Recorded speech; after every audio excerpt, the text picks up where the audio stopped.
sa.neter, you did it again, man. General, HOK, Field Marshal, Apple Nation. none of them can bother than sa.neter. Revelation, set the top. Violate the general. Head up in a blood clot funeral home. Anchor the AK, Jabari got the chrome. Hectorus the how we sending them home. Regina the alley with a Cuban and a galley. Send you back on Nile Valley with a shot in your toe intellectually. How click the link if your scholarship sloppy. More just want make you cry with the truth. No lie, my youth, him a real historian. 21 gun salute for commission. Not a brother, a hustle, a move like all left for the black woman, not all like Olson, and Yana pass sister freedom. I do whole panel, no what time for Bible thumping. The minute them see me come, revelation set. Frankie are the trendsetter. None of them can mother than sa.neter. None of them can mother than sa.neter. Them got a podcast, but sa better. Coast to coast, we be banging. Coast to coast, we be bringing all this knowledge we be slanging. In the HOK, we don't do no entertaining. Speaking true, speaking facts. What the niggas just a layman. Better get on one accord. The future can be yours. Ancestors push you more. We gotta go explore. The sciences and math. The future's based on class. You bout to catch my wrath. We turning up this track. In the dark spots of the light. The dark heart still fight. You We gotta make this right. Talk right now. We learn how to stand up and stand proud. No man down. We fam now. House of the conscious, my clan now. Frankie are the trendsetter. None of them can mother than sa.neter. None of them can mother than sa.neter. Them got a podcast, but sa better. When I look at you niggas, I see what I'm not. Go take him, a little bit of her, mix it with them, I put them in a pot. You still can't get none like me. It might sound the same, but it's unlikely. One white tee. If I lift it up, you niggas gonna see what it gun might be. I thought I told ya. Affirmation, revelation, we some soldiers. sa.neter put this team together, now it's over. We got the weight of the world up on my shoulder. When you get conscious information, hearts turn colder. Now look at these strappers who rapping the same, so stuck in their lane, systemically, chemically. I'm thinking something is wrong with their brain. As long as they paid and for in the chain, I got nothing to say. They in love with the gang. I traded my gang for change, and now that I changed, a few things still say the same. Frankie are the trendsetter. None of them can mother than sa.neter. None of them can mother than sa.neter. Them got a podcast, but sa better.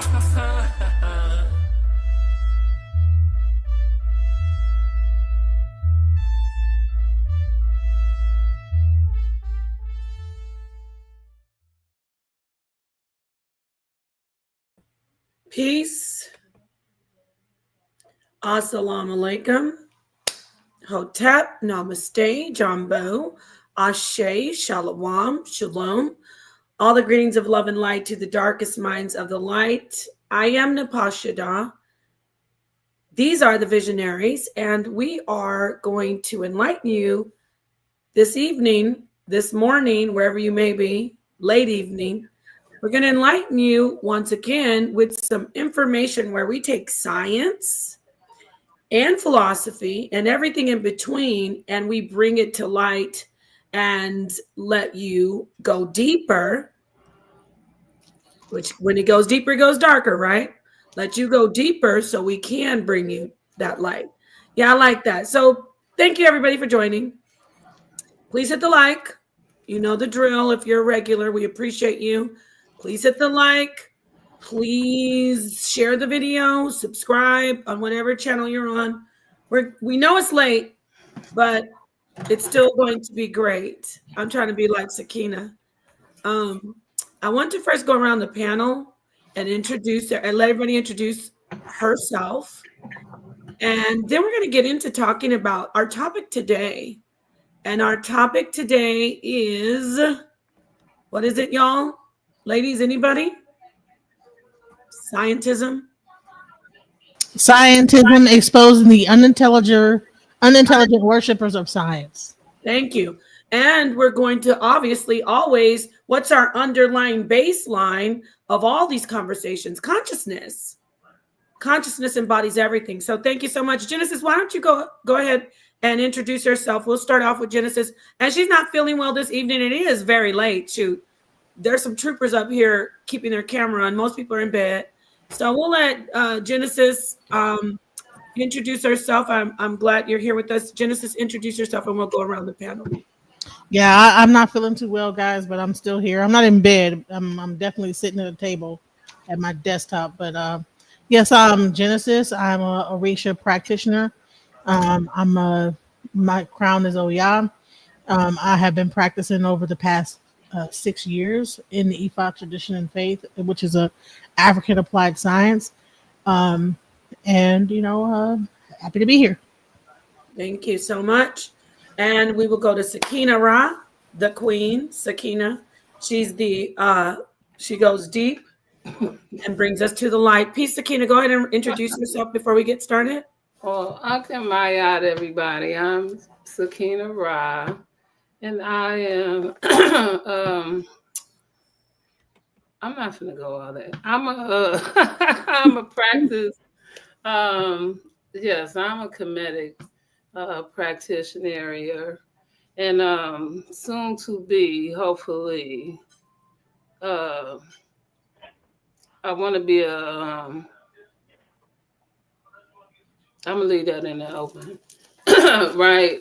But shout out to Shemshu Haru, 2022, and Tepi Jabari, and shout out to the House of Consciousness, right? And I also want to give a shout out to the community of skepticism. The community of skeptics. You want to give a shout out to the community of skeptics? We're beating up the community of skeptics tonight. No, you're not. You're beating up being nice. Islands or whatever you That's call the skipper, but Right. it's still love. No. Listen. Let me just say this. Listen, let me say this. No. She can give a shout out. defense. Wait, you can give a shout out to Ankh. I'm just playing around, but I just letting you know we about to whip their butts tonight. But go ahead, Queen. Okay, because I, as always, straddle the fence. And because I straddle the fence is because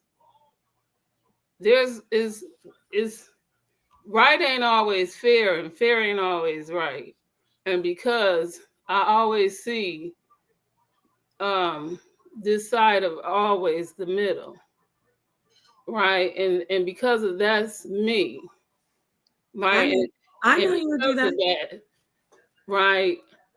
I always get in trouble with both sides from the middle. Sometimes you get in trouble for me. No, I'm not saying you. So this is that not to plier. It don't apply to you. But now they call it non-applicable. Right. So it is what it is. Right. So this is why the title got me.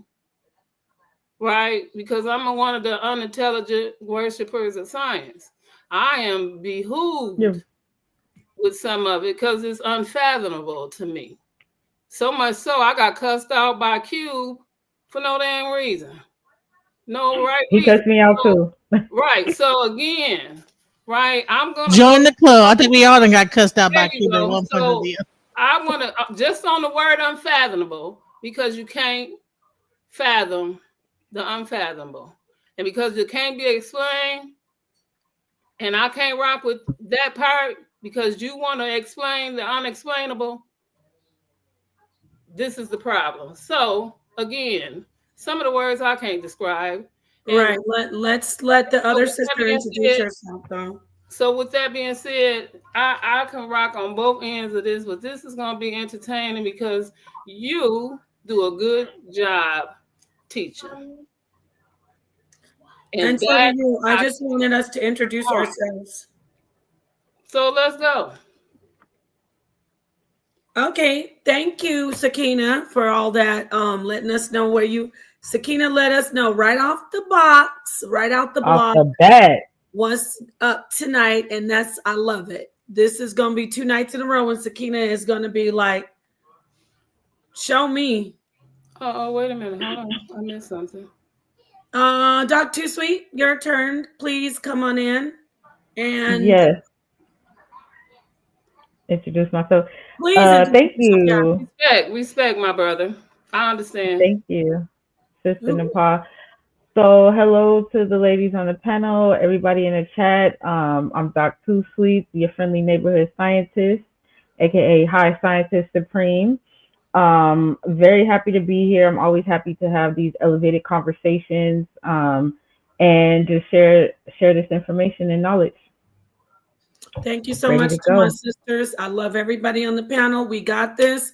Let's just start off the bat because I wasn't going to bring it up. So Sakina is always spiritually in tune, believe it or not. When you think it's chaos, it comes together because, to be honest, I wasn't even really going to bring them up. I took their name out of the title, but Sakina, you did it. You once again, you did it with the spirituality and you drew it out. This is directed to Pseudo Killigan's Island. It's directed to the skipper. It's directed to the creature in the lagoon with her bad attitude. It's directed to the lying professor who consults the stone of Healy, also known as Chat GPT, for everything he does. And Mentirosa. thank you. And it's directed to their entire church of scientism. Because, see, when you came out and absolutely positively lied on the University of Virginia and tried to make people believe that the Department of Psychiatry and Neurobehavioral Studies with the Division of Perceptual Studies, when you came out and lied, Professor, and tried to tell people that it was pseudo and it's not really mainstream science, that's when we knew we have a serious problem in this community. You're not helping people. Now, this is to the community of skeptics. It's all love. Since my sister shouted him out, Skipper, you're not helping people in this community talking about we're just doing science. You're pushing your religion. We don't even have the atheist who is Cube. He is a radical atheist. He doesn't even push the Church of Scientism like Pseudo Killigan's Island does and the community of skeptics. So today what we're going to do is we're going to outline first. You know what I forgot to do? Damn. I got to send the link to, it might be late. I got to send the link to somebody else, the sister. But anyway, let me just do this. We need our information. You know, we got our information team out there. Don't do that. Come on now. Come on, Keisha. I didn't say anything. No, I'm not saying you. I'm talking about everybody. Okay. Together on Voltron, because we're breaking the chains of Christianity. We're breaking the chains of mainstream oppressive religion. Why are you trying to put us into a belief system?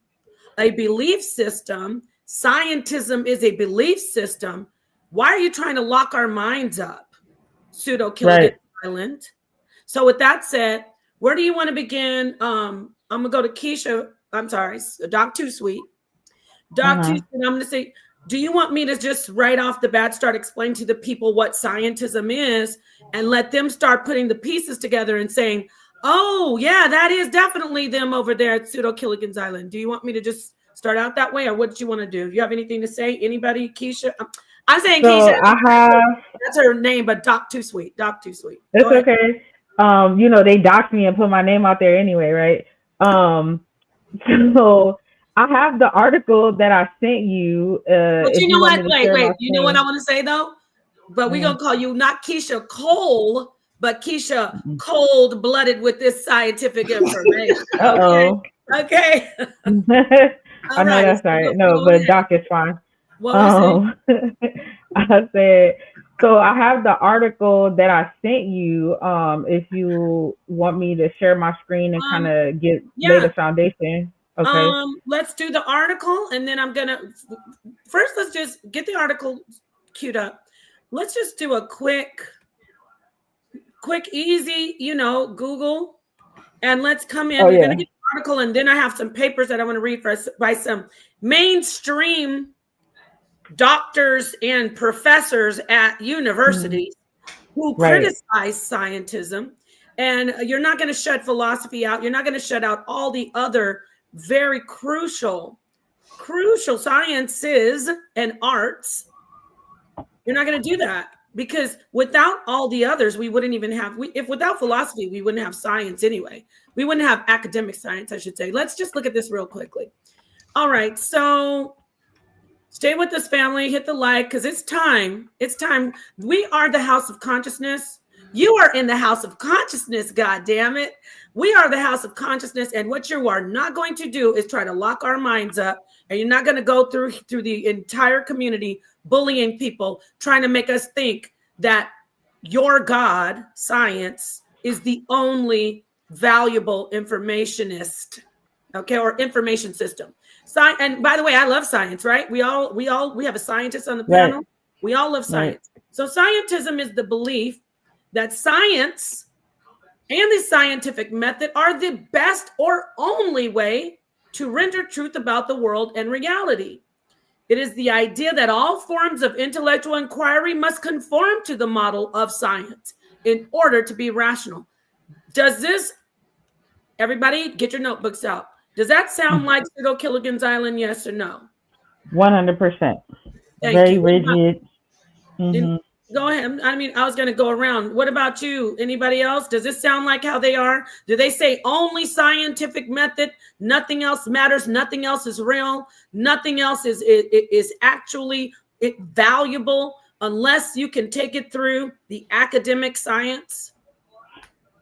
Right. So they're physicalists or materialists who would have you believe that unless you could see, touch, taste, smell it, then it doesn't exist. But science shows us that humans only see a small percentage of the electromagnetic spectrum, right? So that right there tells you that there's a lot going on that is outside of our ability to interact with, right? And for people who are so-called science advocates, to practice scientism goes against everything that science actually stands for, because science is honest, science is open.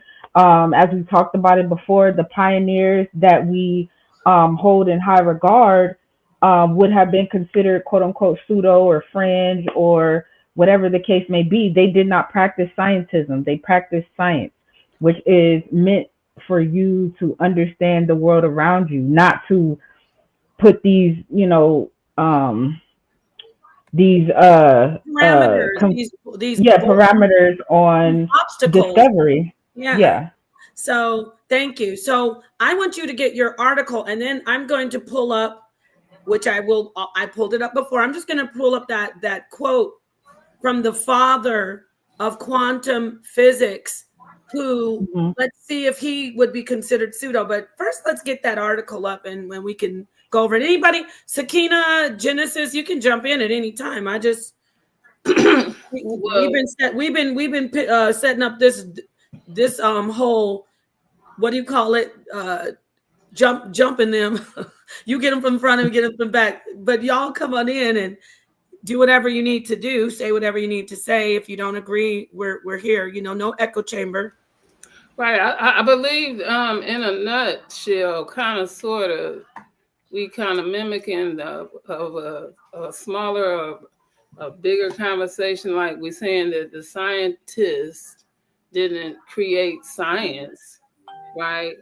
They're only edifying it, of saying that they, right, because science was created or invented by ancestors, and scientists are making discoveries. So now we're saying what?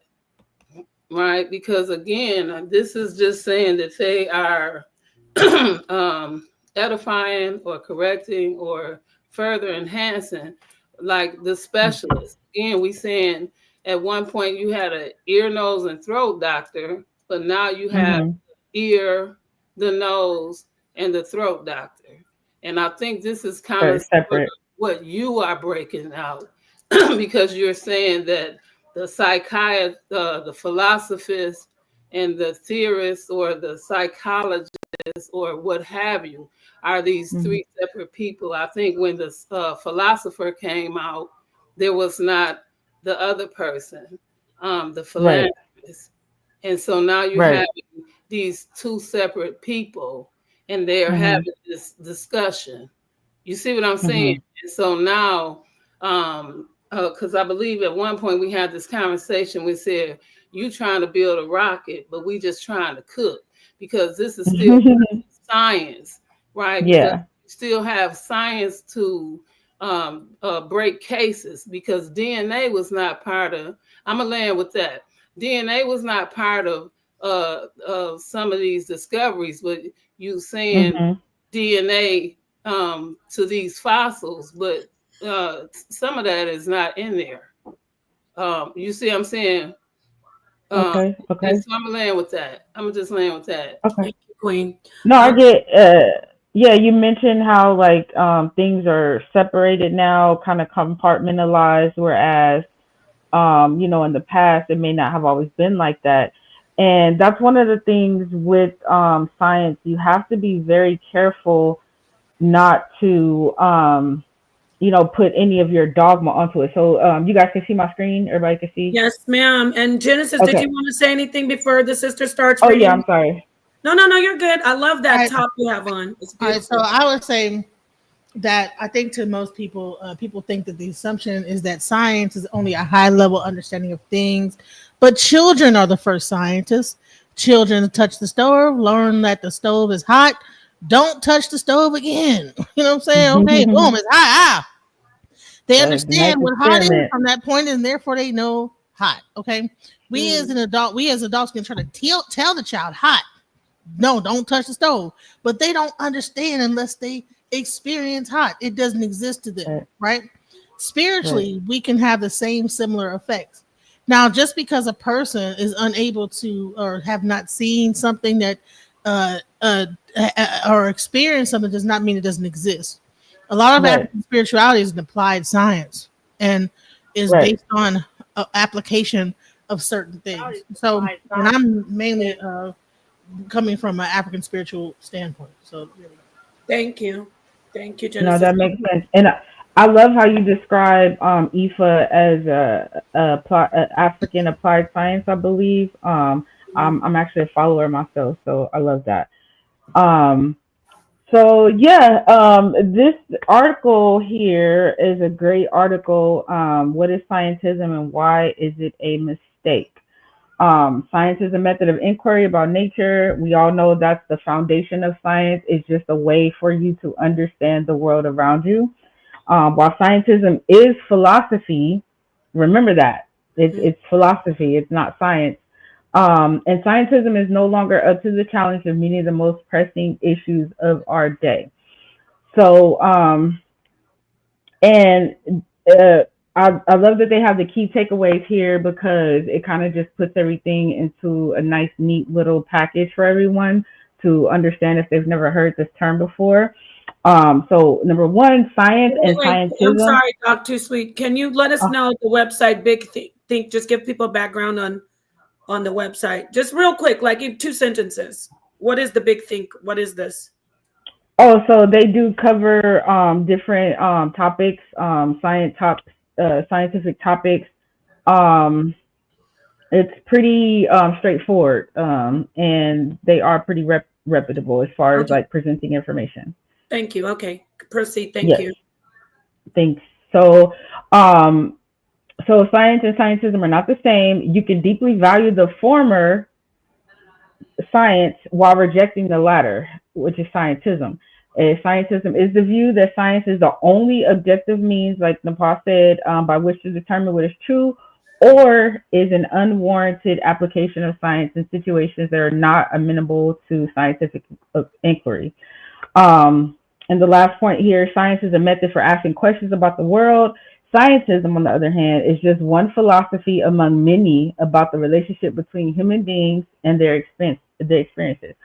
I thought the way that they presented this was amazing because a lot of people who want to be correct, right? They follow whatever the consensus is saying. They follow whatever the mainstream is saying. However, as we mentioned, that's not where the discoveries are being made, right? It's like when you're in a comfort zone, you're never going to evolve unless you step out of that comfort zone. And scientism just does not allow you to do that. I didn't want to read the entire article because I prefer people to read it for themselves so they can have their own understanding. But I did just want to read a couple of points. Please. So again, yes, thank you. So again, it's asking, what is scientism? So if you ask Google to define scientism, you will get excessive, let's keep that word in mind, excessive belief in the power of scientific knowledge and techniques. Wikipedia calls it the view that science is the best or only objective means by which society should determine normative and epistemological values, and goes on to say that it's an unwarranted application of science in situations considered not amenable to application of the scientific method. So what this is saying is that, in other words, if it can't follow the strict scientific method, if we can't put it in a box and quantify it in the way that the scientific method requires, it's pretty much tossed to the side. So one of the things I know we're going to get to, or hope that we get to, is the information presented by Dr. Grayson. We're talking about how this quote unquote professor misrepresented completely what the doctor, basically all of his research over the last 40 years, which is very disrespectful if you ask me. Yeah. And he, when he was doing his research, he always had this fear or worry that his peers were going to ostracize him or, basically cast him aside because the ideas that he was presenting were outside of the realm of science, as far as he had known at that point. So another point I just wanted to stress on this article really quick is this part here where it says changing the meaning of objectivity, right? So we all know objectivity is supposed to mean we have an unbiased, impartial view of things. And as humans, it's hard to do that sometimes, but this is where science is supposed to step in. Science is supposed to set those parameters to say, okay, these are the rules. This is what we need to look for. So in scientific practice, objective simply means that two people do an experiment and get the same result. The experiment is a kind of recipe for asking nature a question. Since anyone, anywhere, and at any time can carry forward the recipe and repeat the experiment, if everyone gets the same result, then that result is said to be objectively true. It becomes a collectively established fact about our shared experience of the world. And really quickly, this idea of experiences being anecdotal, right? The funny thing about it is, I like to use this example because my field is psychology and we deal with a lot of statistics and data. So if you have, let's say you have a sample group, right? And out of that, let's say 100 sample group, and I'm just using random numbers. Let's say you have 45 of that 100 that has an experience. Science and the parameters set by the scientific method will say that 45% is still considered anecdotal because it's less than half of that percentage. But then do you take that 45% and just dismiss it and say that it's insignificant? Of course not. So this is where we kind of cross that bridge into scientism, because many doctors and scientists would just say, hey, these are the numbers, this is what it says, that's anecdotal, we're going to ignore it. Thankfully, Dr. Grayson and a few other prominent doctors and scientists decided to not let scientism guide their inquiries, right? So, and this is the last point I just wanted to make, because it goes into why scientism is a folly, the folly of scientism. And this is the author of the article speaking. He says, now I'm a passionate scientist who is passionate about science. I believe all of us here, Nepal, I know you're passionate about science. I'm very passionate about it. He says, and all of us. Yeah. Genesis, right? But I also think scientism is a huge mistake. The most important reason it is a mistake is because it is confused about what it's defending. Without doubt, science is unique, powerful, and wonderful. It should be celebrated and it needs to be protected. Scientism, on the other hand, is just metaphysics, and there are lots and lots of Wait, no, you metaphysical. gotta repeat that. Let me put you on the big screen because they try to play in our face about metaphysics. That would No, be pseudo, listen. correct, ma'am? According to these pseudo Killigans, According to the island, the castaways, right, right? Go ahead, repeat right. that, what you were just reading. Read it again for us. Scientism, on the other hand, is just metaphysics, and Uh-oh, there say are it lots one more and time lots. because you know I'm slow with the bomb. Say it again, please, so we can get the sound bite. Scientism, on the other hand, is just metaphysics. So, and that is huge, right? Because if you're a so-called science advocate, but you are not able to think in an innovative or pioneering type of way, that means you're never going to make any new discoveries. You're just going to constantly regurgitate what has already been said and done. Again, we mentioned people like Einstein, who had to completely throw away almost, previous understandings of how our world works and hypothesize this brand new understanding of the world around us. And had it not. Uh-oh, we can't hear you. We can't hear you. I think your headphones either might have died or something happened. We heard you about the Einstein and then it stopped.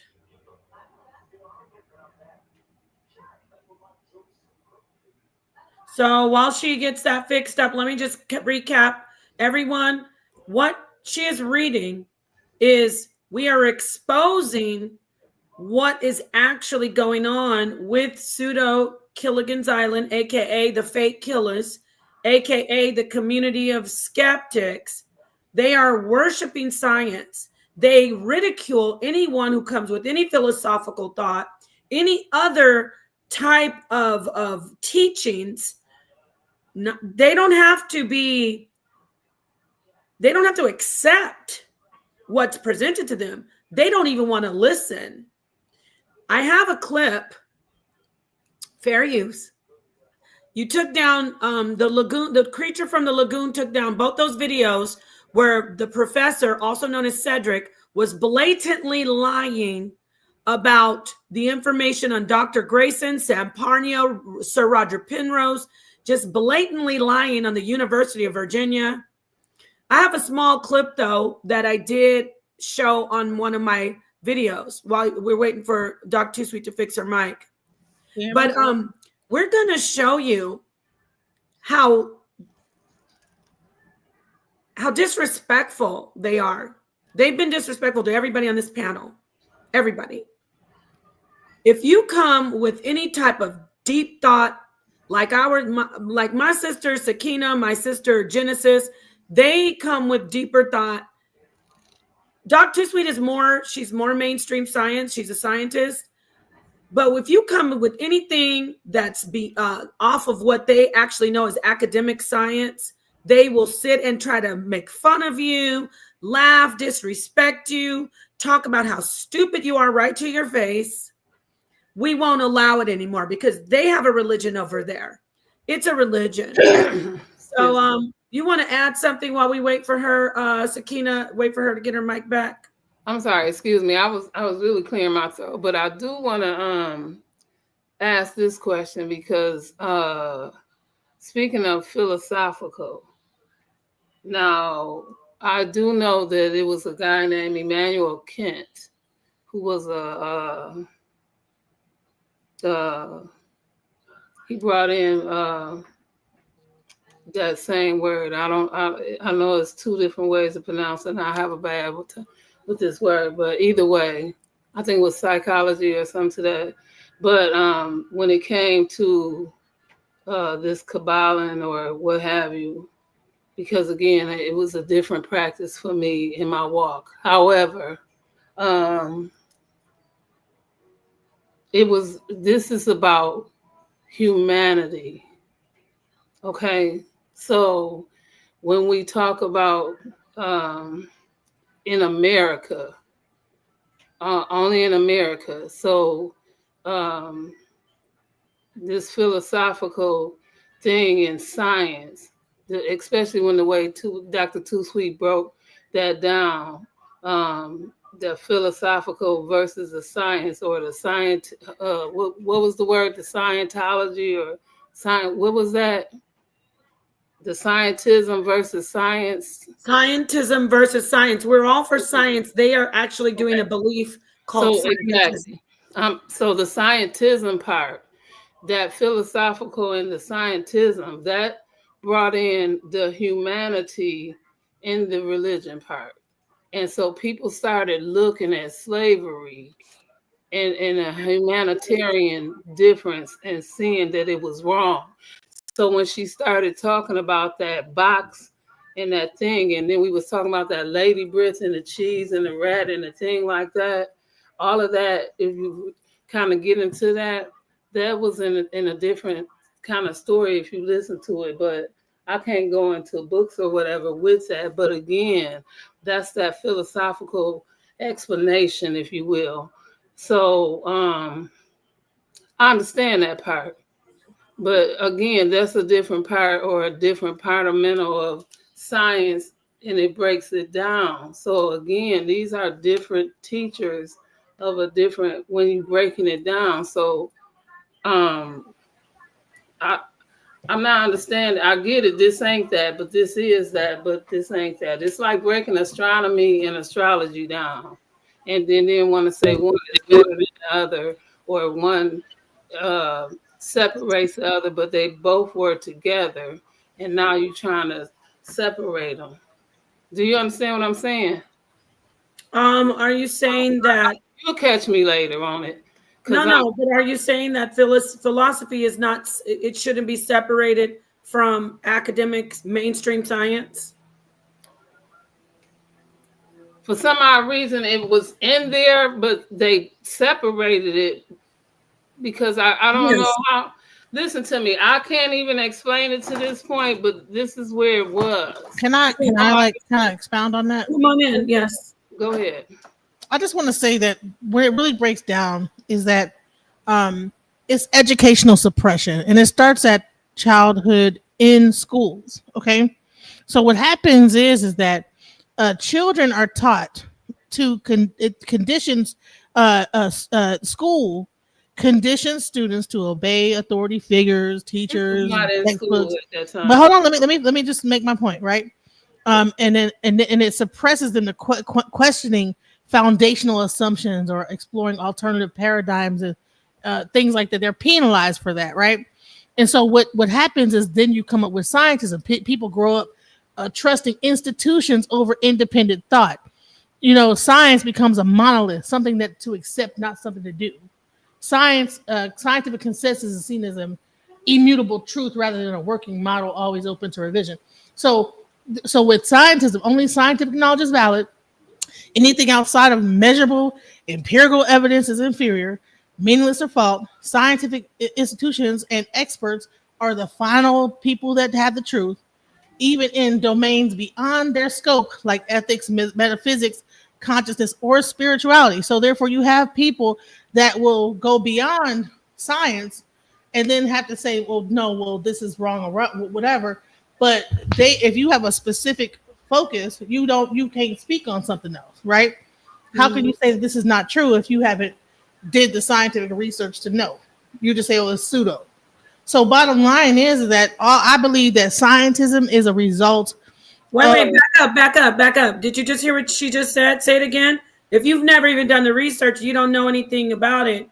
You just call anything outside of academic science pseudo. What does that make?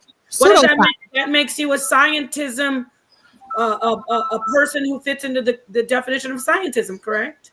Pretty much. So you're calling something pseudo that you haven't done any scientific measuring or research on, and just say that it's pseudo.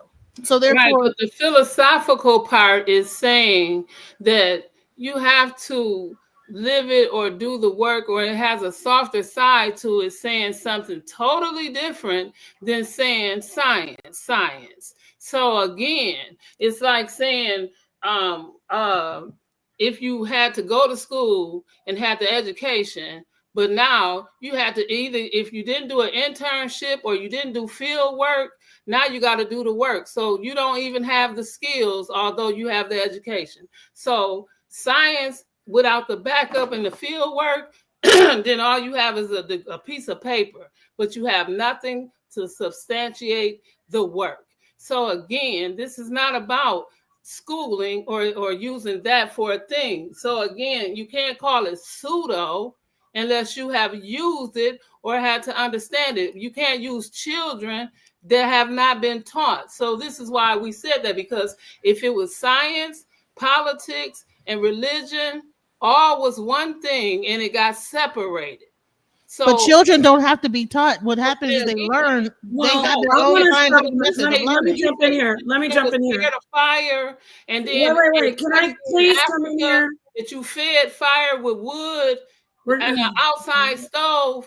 Can I please jump in here, please? Okay, we're not doing all this about children, and I like what you said, both of you. But we're going to get back to the fact that they are practicing scientism on the island. And we're talking about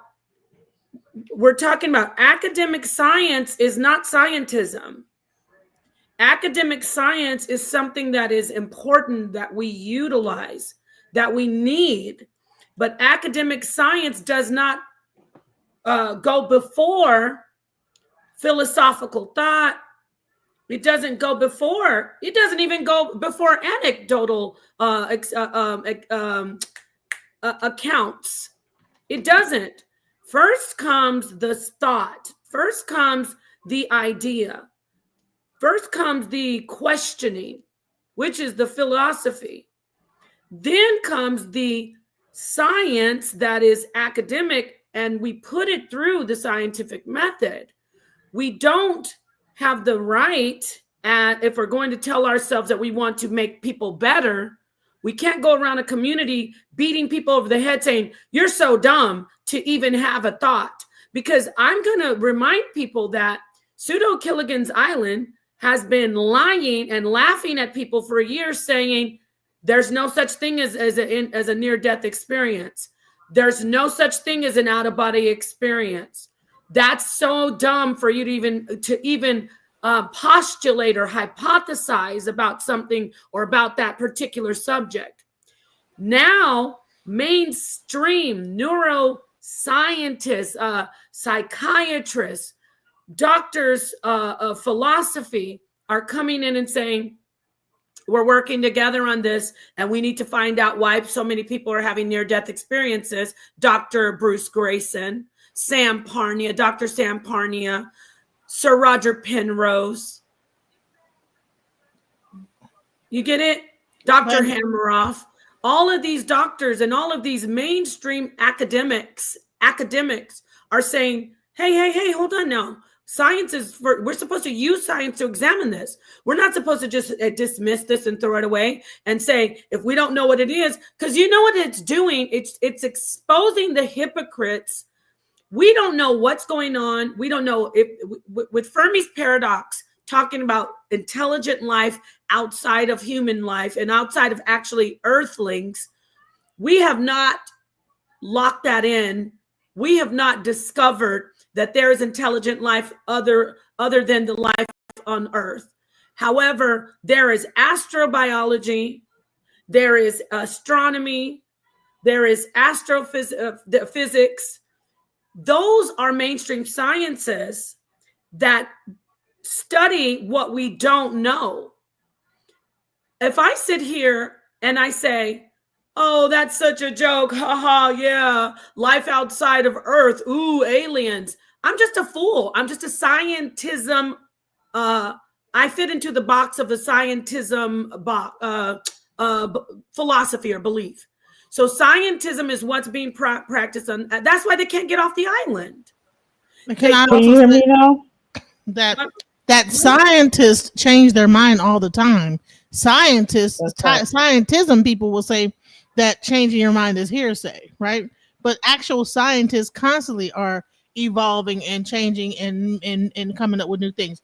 When I was bringing up the children aspect of it is because this is an institutionalized way of thinking that it starts from the school system that we all came from. And so therefore it teaches you not to challenge, not to do this. And so some people stay in that lane and they become scientists, scientism experts. Then you have the creative people that say, well, there could be something more, right? So you have people that, what happens is in school, people are put into like different categories.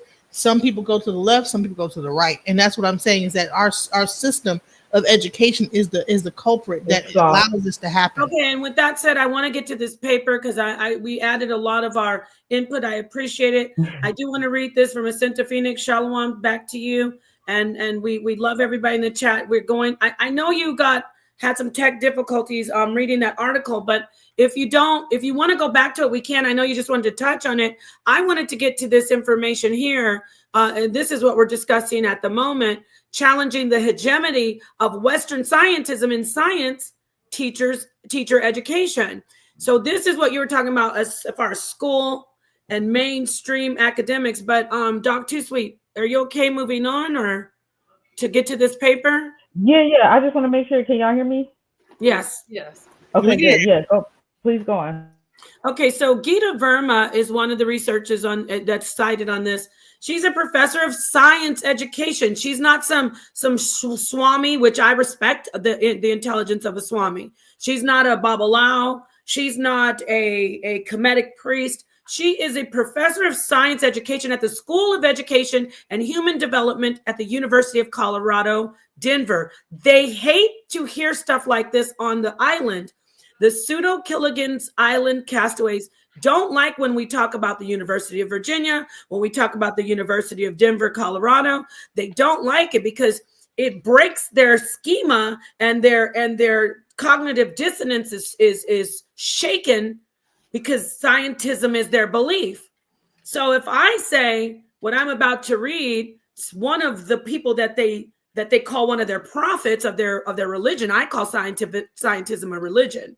One of their prophets of their religion is going against them. They can't compute it.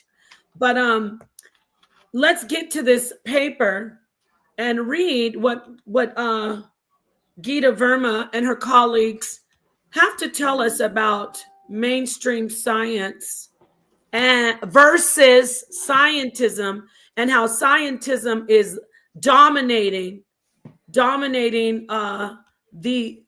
and really choking science teachers. It's people like what the sister Doc Too Sweet said about Dr. Grayson. Shame on you, Cedric, for lying on Dr. Grayson.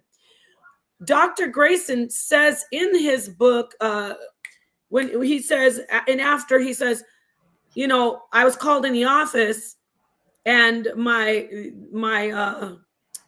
basically the head of the department where the university where he worked told him, if you don't stop studying this near-death experience stuff or this afterlife stuff, you're not going to be able to make it. I really like you. You're such, even Cedric was praising Dr. Grayson. He said, you're a great psychiatrist. Come on, leave this all alone. And so this is what our professors, our doctors, all of these people that did the hard work that Sakina's talking about, who followed academic science, jumped through all the hurdles and hoops. They say, okay, I thought this was science. I want to study everything that we don't know about, but they're shut down. The same thing could have easily happened to Max Planck, or as a sister brings up, Einstein, Schroeder, the list goes on and on. They destroyed Tesla's life, Nikola Tesla. So I went on and on, but I just want to read this paper. I'm not going to read all of it. I'm going to go down to the portion where it starts talking about, let me get it, the globalization of science. In 1543, Copernicus published De Revolutionibus Orbium Coelestium, and a foundation stone was laid for the myth of science as predominantly Western construct. We are using the word myth here in the same sense as McComas 1996 being. Now, whenever you hear me cite the names. Just know this, whatever I'm reading is an excerpt of the work of that particular author. Okay. So here is the excerpt. Typically defined as traditional views, fables, legends, or stories, the explanatory role of myths most likely accounts for their development, spread, and persistence. Remember that word. Myths are persistent, right? But how could they be invaluable if they're persistent? But let's keep going. I mean, I just want to throw that out from my own personal point of view. However, I'm back to the quote. However, when fact and fiction blur, myths lose their entertainment value and serve only to block full understanding. In critiquing the myth, Poskett has chronicled how the development of Western science is intimately related to key moments in global history and the growing connections that have increasingly tied nations together. These connections brought different people and scientific cultures together, sometimes by choice, often by force. One enduring legacy of this ongoing process of globalization has been that Western science is perceived by many as, quote, inextricably entangled with colonialism, especially British imperialism, unquote. Another legacy is the impact of globalization as an economic model in concert with science and technology, challenging people to move into global societies and at the same time to preserve their diverse identities. Against such powerful economic imperatives, local forms of knowing are often devalued, delegitimized, or erased. Let me read that again. Against such powerful economic imperatives, local forms of knowing are often devalued, delegitimized, or erased, resulting in the perpetuating of discriminatory relationships. For many others, including those of us encultured into and benefiting from the myth, the perception of the impact of science is more benign. With societies and scientific advancement engaged in steady march toward knowledge, understanding, and progress for all. As the position statement on the nature of science of the National Science Teachers Association states, contributions to science can be made and have been made by people the world over. As a consequence, science does not occur in a vacuum. Scientism does, though. In effect, it affects society and cultures, and it is affected by the society and culture within which it occurs.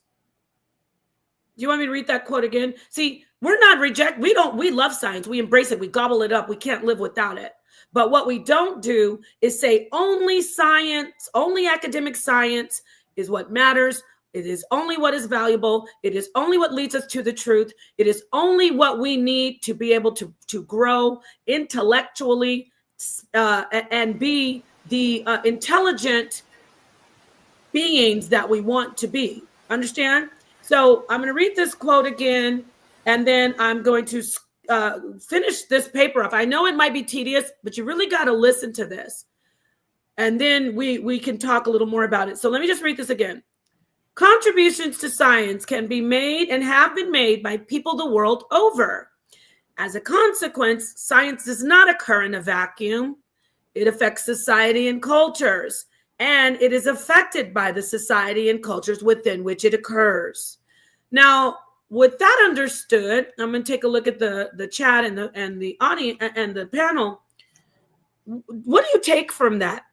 I'll start with Doc Too Sweet, go on down the line from Sakina and Genesis. What do you take from that? Just what we've read so far.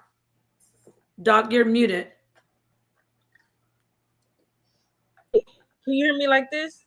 We hear you. Yeah, you were muted. Oh, good. Okay.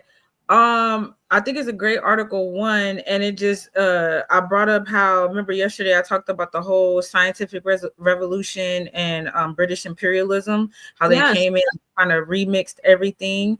So I'm glad that the article touched on that. And it I think this article shows us how frustrating it can be for educators.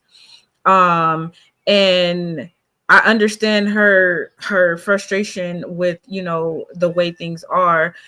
Even for myself, when I began college, I wanted to teach, but once you realize that you are stuck within this tiny box of like what you can say and what you can't say, I realized it wasn't going to be for me.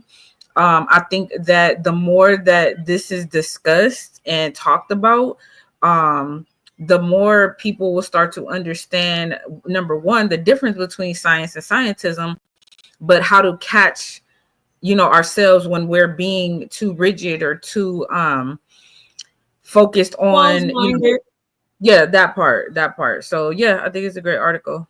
And this is the lady, this is one of the authors of this is the one who've done the research and one of the authors. The faces are all different races and cultures and creeds.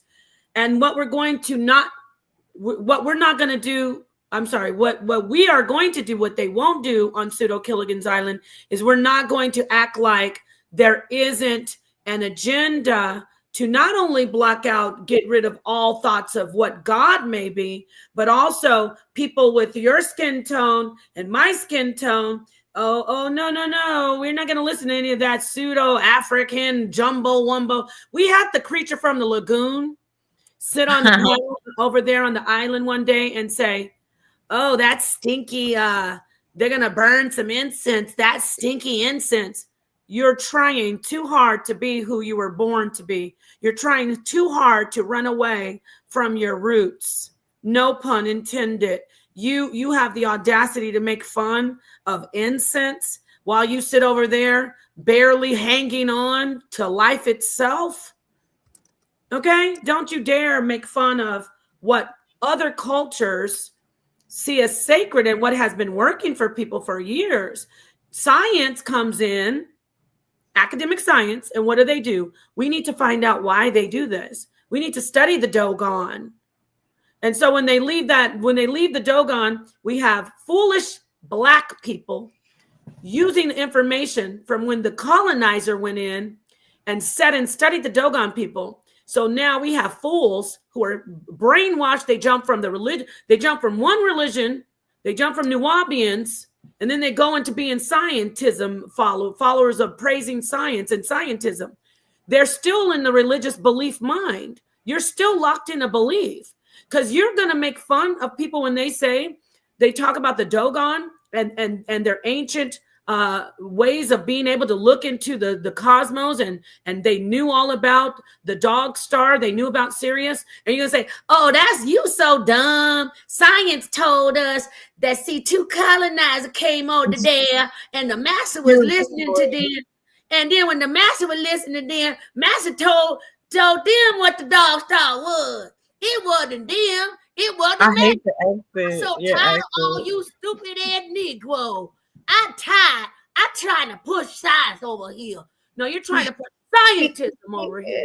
And we reject your bullshit beliefs. We follow the truth. We do research. We are real scientists. We're shutting you down. We about to nuclear bomb that whole island. It's just going to be an empty space on the map. Stop messing with us. Stop playing in our face. You're going to tell us the colonizer told them what the dog star was on the Dogon. Shame on you, brainwashed Negroes. Shame on you. You're black as can be.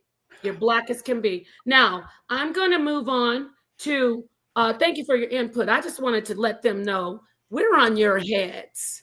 Pause. We're busting your piñatas open. I'm going to move on to Sakina. You can add your two pieces. Your not your two pieces. You can add your input about the paper and anything else that you'd like to say. But I'm tired of these religious ass pseudo Killigan Island Negroes trying to tell us that there's no out of body experiences. Oh, you're so dumb. Meanwhile, we've got renowned respected psychiatrists and neuroscientists studying out-of-body experiences. And back to the creature of the lagoon. Yes, out-of-body experiences are astral projection. Okay, Yes. Read a book. Read a book. Right. Get off Chat GPT. Read a book. Simon and Tostaneri. Now, what would you like to add, Sakina? Well, again, only this further to me states that the philosophy or whatever the word is further proven or stating again this was helped to free slaves, right? In America, again, because of the guilt, not the guilt trip, but this was part of the Church of Scientology, if you will. But this was part of that, because you had the, I forget what it was called. Some people called it Alex Crawley. And some of that thing or whatever happened, but then you had the universal laws. And so, again, I have a thing I could go through my things and find with Immanuel Kant and a few other philosophers, not the ones in Greek, but a lot of other ones, but they came up with philosophy, and they were some of the first earlier settlers. And this brought about a thought between the Pennsylvania and the Philadelphia, and it started a thought process that slavery wasn't right, and this moved into that era. So again, we have everything that's going on in this paper. So yes, so one of the questions I was going to ask now was the difference in the plant. I have a problem every once in a while. It's the planetary.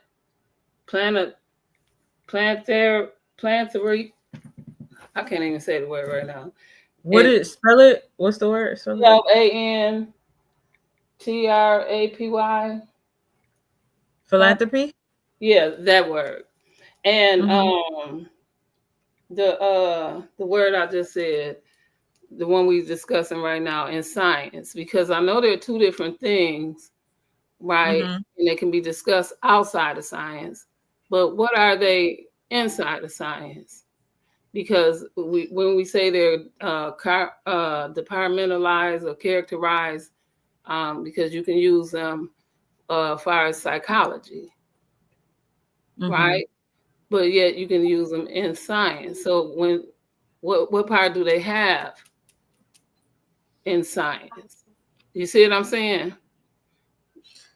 Yeah. I think the issue, science, right? Because philanthropy can have everything to do outside of science, because it's a deeper outside of science conversation. Just like, did you say philanthropy? Right. Philanthropy. Yeah.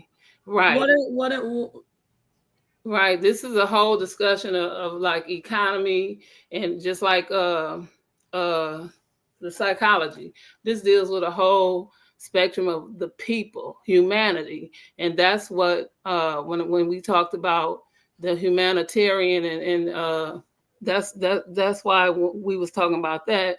And I said that was a humanitarian and all of that. That's why it brought out the difference in the religion and that aspect when y'all was trying to point that out with exposing this part of science being a religion and X, Y, and Z. No, we're not saying science is a religion. Never. Scientism. Scientism, right? And that's because of that part, because it did help free slaves, right? Because they saw it to be wrong. That's why I said that the humanitarian part, that's a whole separate entity. But right? But if you knew that they were all one thing and that they had to separate, that's why. So again, that's why I'm telling you, I see everything from one side. So I get that it's scientism doesn't mess with philanthropy in that way. That's That's my question to you, though. Thank you. Okay. Thank you. That's what I'm saying is, if you're talking about humanism, that's science, that would align with scientism in the way where they really are very rigid, and they say everything is material. We need to just focus on ourselves. We need to promote humans. And then, of course, scientism, mainstream science, would work well in that whole mindset. And if you are someone who practices scientism, I'm going to say that, then you would be like, nothing else is out there. And so if you want to be a humanitarian, it would have to still, before anything, it has to fit and follow academic science. So for instance, if I see this is how they do on the island, I got to keep on calling out the fake killers. If there was something that says, okay, there's an event, we're going to have a African spirituality event. They're going to be talking about all the spiritual things, but come on in, donate. They say donate because it's going to be good to help these people over in this part of a region. I ain't going to that, because that's about science. That's about pseudo nut. We gonna go to nothing that no playing no drum and playing on some drum and smelling incense. This is how you guys sound to me. I'm like, where's this accent coming from? It's so funny. I have a question. So yeah, I'm not finished. I'm gonna pass the mic, because the reason I literally, in my mind, that's how I hear them. I mean, not literally, but that's how I hear them, because it's so blatantly beliefs based and so unintelligent. Why are you worried about bashing everything else until somebody, the colonizer, funnels it into your black mouth? Oh, thank you, Massa. We can say that NDEs is being researched. That's what they're doing over at Pseudo-Killigan's Island. Before, when I talked to the professor, Cedric, he's like, oh, you think NDEs are real? They're not real. And I was like, no, this is 3 years ago. I was like, NDEs, Sam Parnia was talking about all this research. They laughed. Cedric sat on the House of Consciousness and mocked me and laughed. I let it go. Then he started trying to act like he knows something about consciousness. They were embarrassingly trying to discuss philosophy. It was a joke. You cannot be philosophical if you're a believer in scientism. So I'm saying, when I hear them speaking, it's a bunch of jumbled up Negroes shucking and jiving for the master. I want to see if master got some new information for us. I won't hear nothing about that NDE and that spiritual pseudo out of body stuff. That's how I see them, and that's how they are. They got up on the panel when the Doc Two Sweet said, oh, I did have an out of body experience. I did astral projection.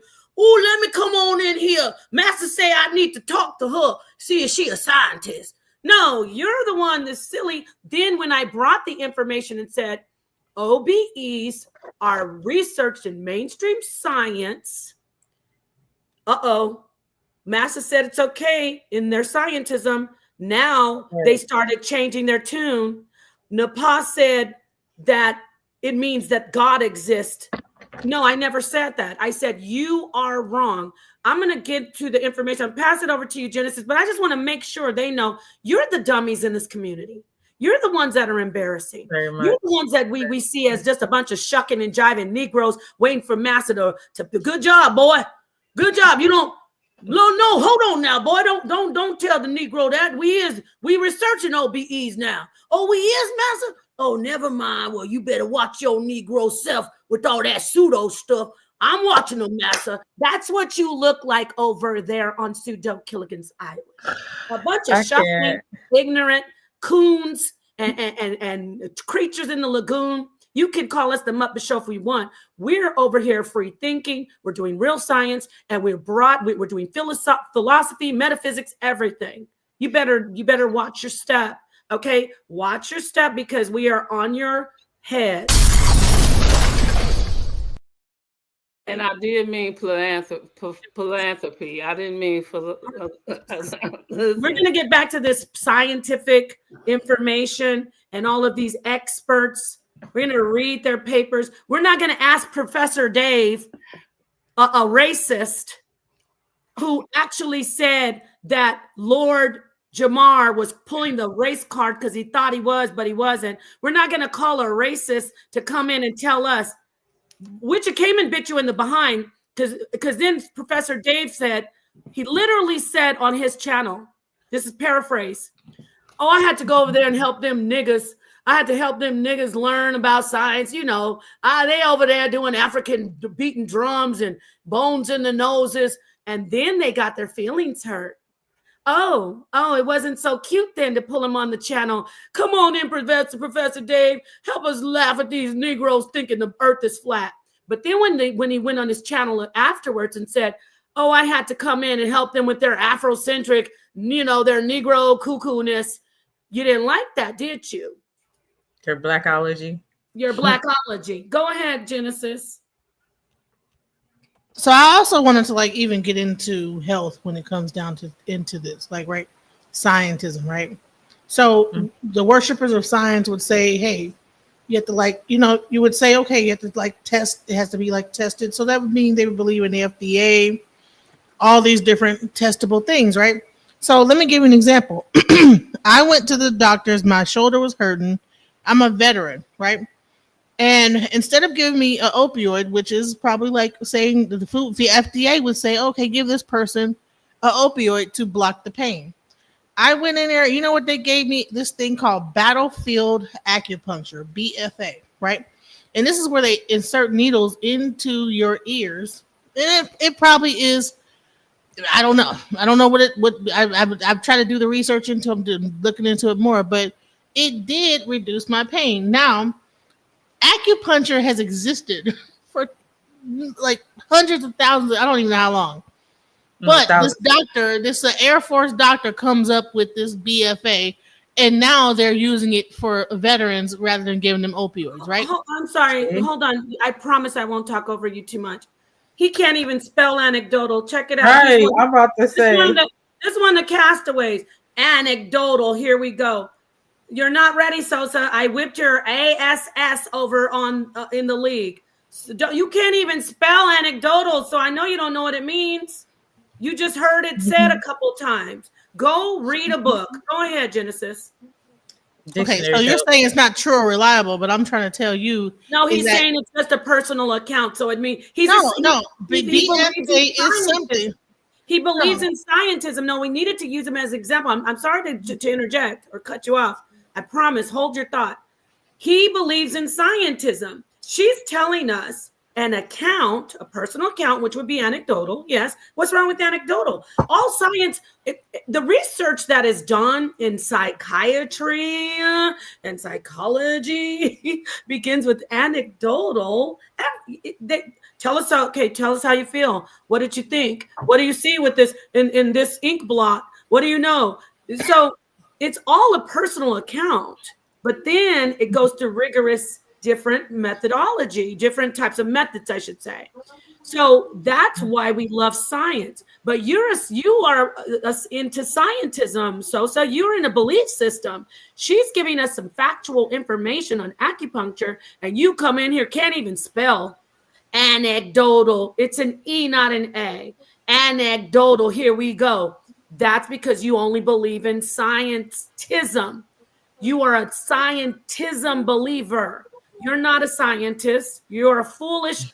My boss, Master done say we supposed to, when we hear the word acupuncture, I'm supposed to come in and say acupuncture. ANACKTO. Get out of our chat talking crazy. You're not ready. Go ahead. I'm sorry, Genesis. Continue about. All right. So I just looked it up. Acupuncture has been practiced for over 2,500 years, right? So I guess after the opioid crisis that has happened, and the VA probably giving out a bunch of gabapentin and a bunch of, they love to give you some gabapentin. I'm a veteran, okay? So this is not just anecdotal. Any veteran will tell you that if you say I got some pain, they're going to give you a bunch of ibuprofen, 800 milligram, and gabapentin, okay? Listen. We could do a scientific study and ask about 5 veterans and tell them what they're going to give you. When you say you're in pain, it's going to be ibuprofen, which is going to mess up your stomach lining, give you high blood pressure, all kind of other stuff. No. We can't really go into all that medical stuff. Okay. Very useful. But go back to talking about the. But no, let me finish my statement. They're going to give you like drugs. I don't want the channel to get flagged for medical misinformation. Well, they're going to give you drugs, right? Like pills, right? But what they did was instead, now what they've been doing is, I go in there, my shoulder hurts, battlefield acupuncture. Right. This started in 2001 by a doctor. Right. So they're no longer giving you a pill when you say my shoulder hurts. They're saying put these pins in your ears and come back in 2 weeks. Okay. They're not giving you a pill. So what I'm saying is that now this is not FDA. This is not approved by the FDA. Acupuncture is not an FDA approved science. It's not an approved method. But what happens is that they can prove a certain part of it, and so then therefore, as time goes on, they'll say, okay, well now we'll accept it for this amount, but we can't say that it cures other things. You understand what I'm saying? Yeah. And that's what I was saying. When it comes down to science, based on what is logical for the community to be able to generate any kind of income on, that's when they will eke out the ability to use different things to say, okay, well now this is a scientific method, and now it can be released to the public, when they can figure out a way to generate money off of it. Thank you so much. Yeah, because I was gonna just to piggyback off of what you're saying, Genesis, because even now, if people who are civilian who get hurt, they'll send you to the occupational therapist, and the occupational therapist has an acupuncturist in the office. So it's like they understand and know that this stuff is, obviously they know there's something to it, but it goes back to the idea of no, but we have to keep control. We can't just say this stuff it works and it's been working for 2,500 years, because then that's going to put out, that's going to put our occupational therapists out of business, right? So there is, I think, an effort to keep scientism at the forefront as opposed to scientific exploration, right? And I keep bringing these people up, but people like Einstein, Newton, Planck, you know what I'm saying? These were all innovators in a certain field. They had to go past what was established science at that time to be able to come up with new ideas about the world around us. And as Genesis mentioned, school, in a sense, conventional school suppresses that.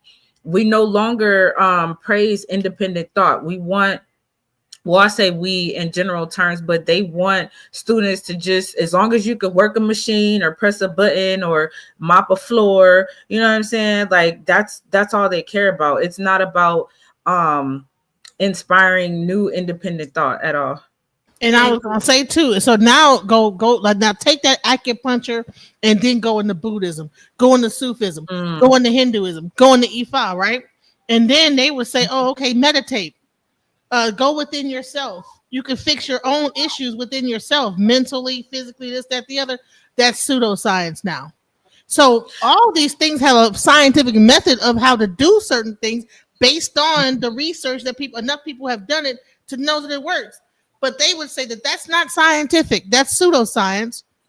It's a placebo effect, but isn't a placebo effect measurable by a scientific method? Yeah, exactly. I was going to bring that up. But I do want to be careful. When we say scientific method, we're talking about the scientific method, and we're talking about academic science, mainstream conventional science. Acupuncture is useful. All of these holistic different types of therapies have proven to be useful, but we do want to be careful to not blur and say acupuncture and then use it saying they use scientific methods. There's only one scientific method. If we're discussing science, right? Are we all on the same page? So I'm not ashamed to. It's not going to take away from anything if I'm sure. So the scientific method is a very specific, method. It's not something that just can be applied to things that are known as, even though it's pseudoscience, it works. It's been working for thousands of years. So does law have a scientific method in figuring out if a person is guilty or not guilty?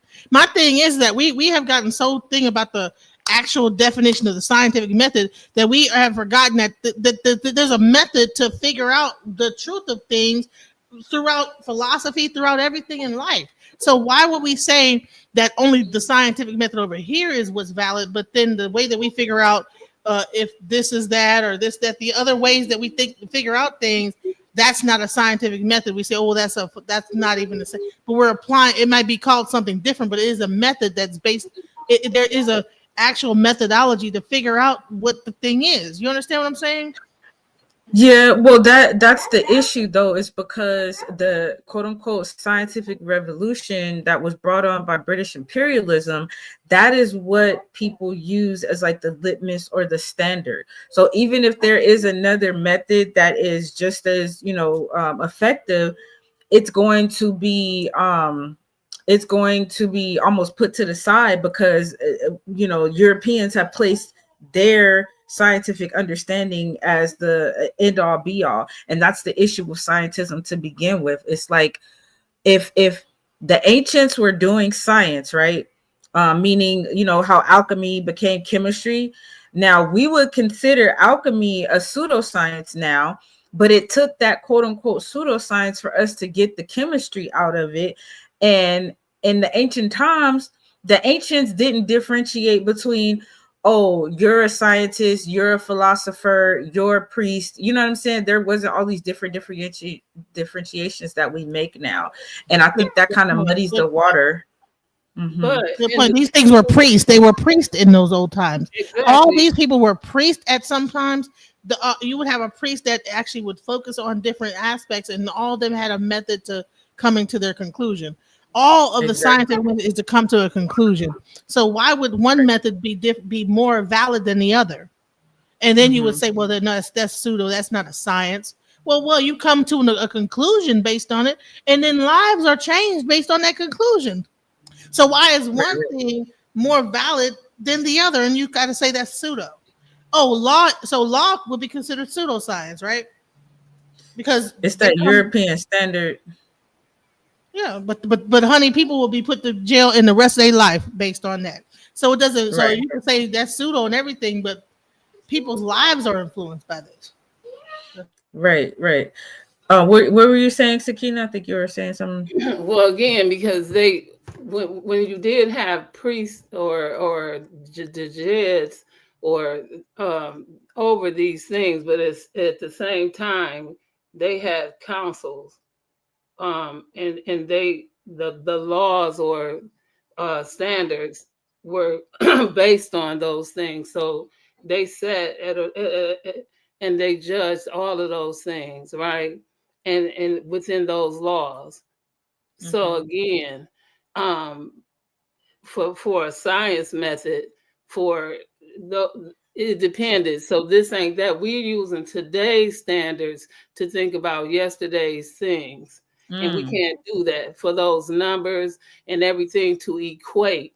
It don't balance out, right? Because those 7 laws or those 7 standards, and we trying to say that those cultic things and that school of thought or that school that they call cultics and all of those people there that was teaching, right? That was then. But now with these different universities and these different schools, and it's all taught differently, right? And we still have to go up to these certain levels to get these certificates and whatnot. And everybody's still taught differently. And now we still saying the same things again, right? So everybody's still not taught the same. And even at that time during certain times of the year, the North wasn't taught the same things as the South.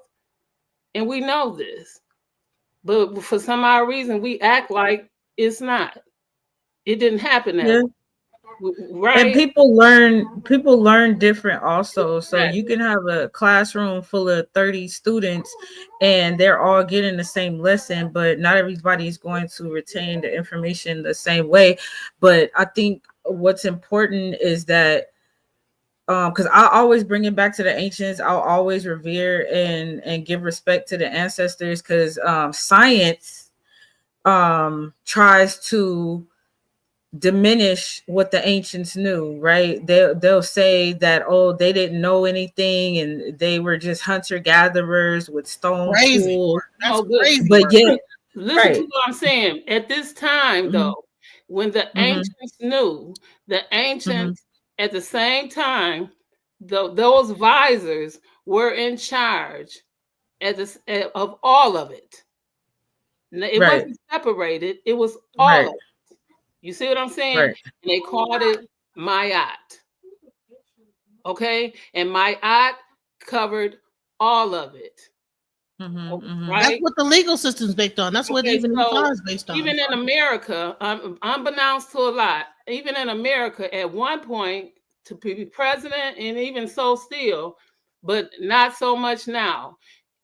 To be president, you had to be at least 35. You had to be married. You had to have a religion, right? And you had to serve in the armed forces. Now, I don't know what last president served. I think it was Bush Jr. was the last president that served in the armed forces.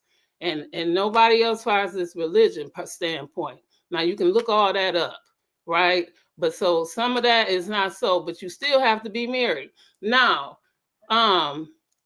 you see what I'm saying? So a lot of this is not that no more. However, when we talk about the law is still the law, right? And you have to have some of this still today. So without the law, it's not. So right now, the president, they saying he going too far. That's why you have the Supreme Court over the president. Right, and so that's right. So it's everything it's so a guideline of how far you can go. But in the beginning, all of it was discussed just there, and then it was taught to this way to the visors. And so now it's when it was separated, it got separated after that. I have a question. I need to get back to the article if you guys don't mind, because this is going in. You were done. I'm just saying I don't want to go too far off. Because I was going to just say is that doesn't law dictate science?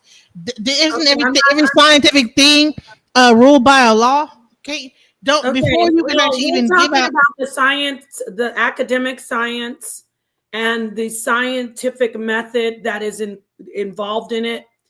We can definitely philosophically have a discussion that law could be considered a philosophy of law, an art, or a science, because that wasn't the point I was trying to make. No, but the point that I'm making is we're going off the subject of scientism.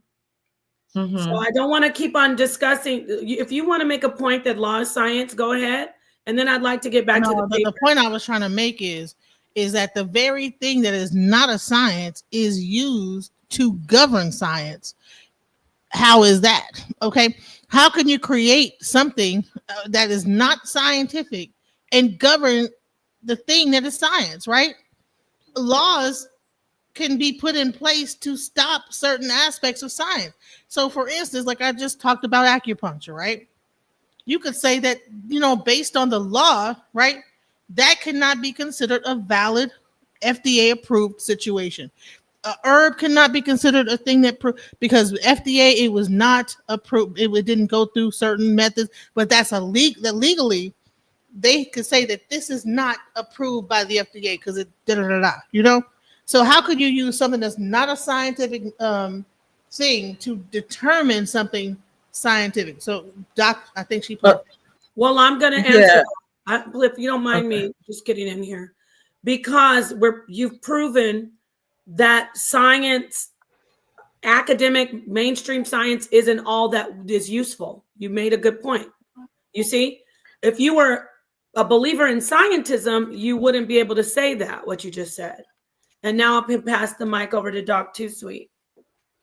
Oh, I was just going to say really quick that a lot of that has to do with capitalism, right? Because if science admits that hey, we don't need these pills. You could just go out in your backyard and grab some mullein, or some what's the weed, dandelion, right? If they were to say that, then there's money, there's businesses, there's capital that's lost. So when Genesis brings up how can the law dictate the actual science, I think that only happens because of the capitalist, So the that means capitalistic that ideals. science could be corrupted. That means that science Oh itself yeah. is corrupt, because if you're going to say that certain things are pseudoscience, that the law itself, the reason why things can be dictated as pseudoscience, because that the law itself can block the thing, that the thing could actually be proven, because it will determine whether things could be, you know what I'm saying? Like, I wish I could, like, Yeah. I can't just, I get where you're going with it. Yeah. I get where you're going. It leads back to the scientism, because at that point it's not about the science anymore. It's about how much money can we make and how can we sway public opinion in the direction that we want it to go. So it's no longer honest. It's no longer about the science anymore. So yeah. Yeah. So on the paper, I remember that I had read where it says, one enduring legacy of this, talking about the global, wait, let me go back. The Western science, right? Uh-huh. Mainstream conventional science. One enduring legacy of this ongoing process of globalization has been that Western science is perceived by many as inextricably entangled with colonialism, especially British imperialism. Another legacy is the impact of globalization as an economic model in concert with science and technology. So you kind of are discussing that part, right? Let's get down, if you don't mind. I wanted to get to this excerpt, or actually this, to continue reading, where it says, while this recognition may be welcome, it remains that the myth of Western science continues to minimize the contributions from people of color. See, now we're talking about this stuff that Genesis is saying, the acupuncture, the different therapies, so that are, not mainstream Western, correct? So African spiritualities, different Asian spiritualities, right? So Western science continues to minimize the contributions from people of color, women, indigenous people, and other marginalized groups. As journal editors, to challenge the myth was a catalyst behind, understand our capacity as journal editors to challenge the myth was a catalyst behind inviting our colleagues, Albert J. Rodriguez, Sharon Mark, and Christina Restrepo Nazar to be the guest editors for the Exposing and Dismantling Systemic Racism in Science Education. See, it's a very important topic for us. I'll just leave off there and hand the mic back over to the panel. It's a very important topic for us, not only as people of color, but also women. That we be very careful, because the white coats we had the white men, white coats, and white hair, right? Right. So go ahead. I'll hand the mic over just and stop right there. But I do want to stay on the paper. I don't want to go too far off of it. But I was going to say, just if you could scroll up about the rise of scientism, I was curious about that, because we talked. I was going to get down. Go ahead. One of the debates that I had was about whether astrology and astronomy were once the same. Now, anybody who really studies this knows that they were. There was no separation, like we've been talking about. And it goes back to around the 15th, 16th, and 17th century, where this British imperialism came in, and they start saying, hey, no, we have to put a cap on this. We have to control this, because we can't have everybody just, saying different things and contradicting what we're trying to push, our motives, our MO. So, I think having an understanding of how important it is to separate science from scientism Yes. Making sure that people understand that science is all about having an open mind. Science is all about discovery. It's about innovation. It's about, all these different things. So when you become rigid, inclusion, because there's not always going to be a consensus, right? There's always going to be some who are going against the grain, or who decide, hey, that's not enough information, I want to dig deeper. And so people should make sure that they're not becoming this rigid, thinking that there's some authority on science when they can't even grasp half of the things that science is trying to convey. So, yeah. Yeah, let me say that happened a little before that, before the British even, because even according to a Bible source, we'll say that Greeks, with these calendars, because you had a lunar calendar and there was a solar calendar, and the not-to-apply calendar, you had a Chinese calendar. So with all of these calendars, and then you also had several different astrology calendars as well. So China had one, Chinese had one, and Egyptians had one, and there was another one. And Tebi Jabari shows an Egyptian one. And so with those out already, they did away with them in a sense, because that's how they were just trying to do with the prophets, and with the astrology with prophets. So again, when you talk about how can you separate the laws and from the science back in those days, again, when we started out with trade, especially back in those days, that's how you would not be able to kind of separate it. But again, in the trade, with all of the things they were trading, especially with the first Simtawi, with North and South, Kemet, the trading that was going back and forth, and all of those things that they were using for medicine and whatnot.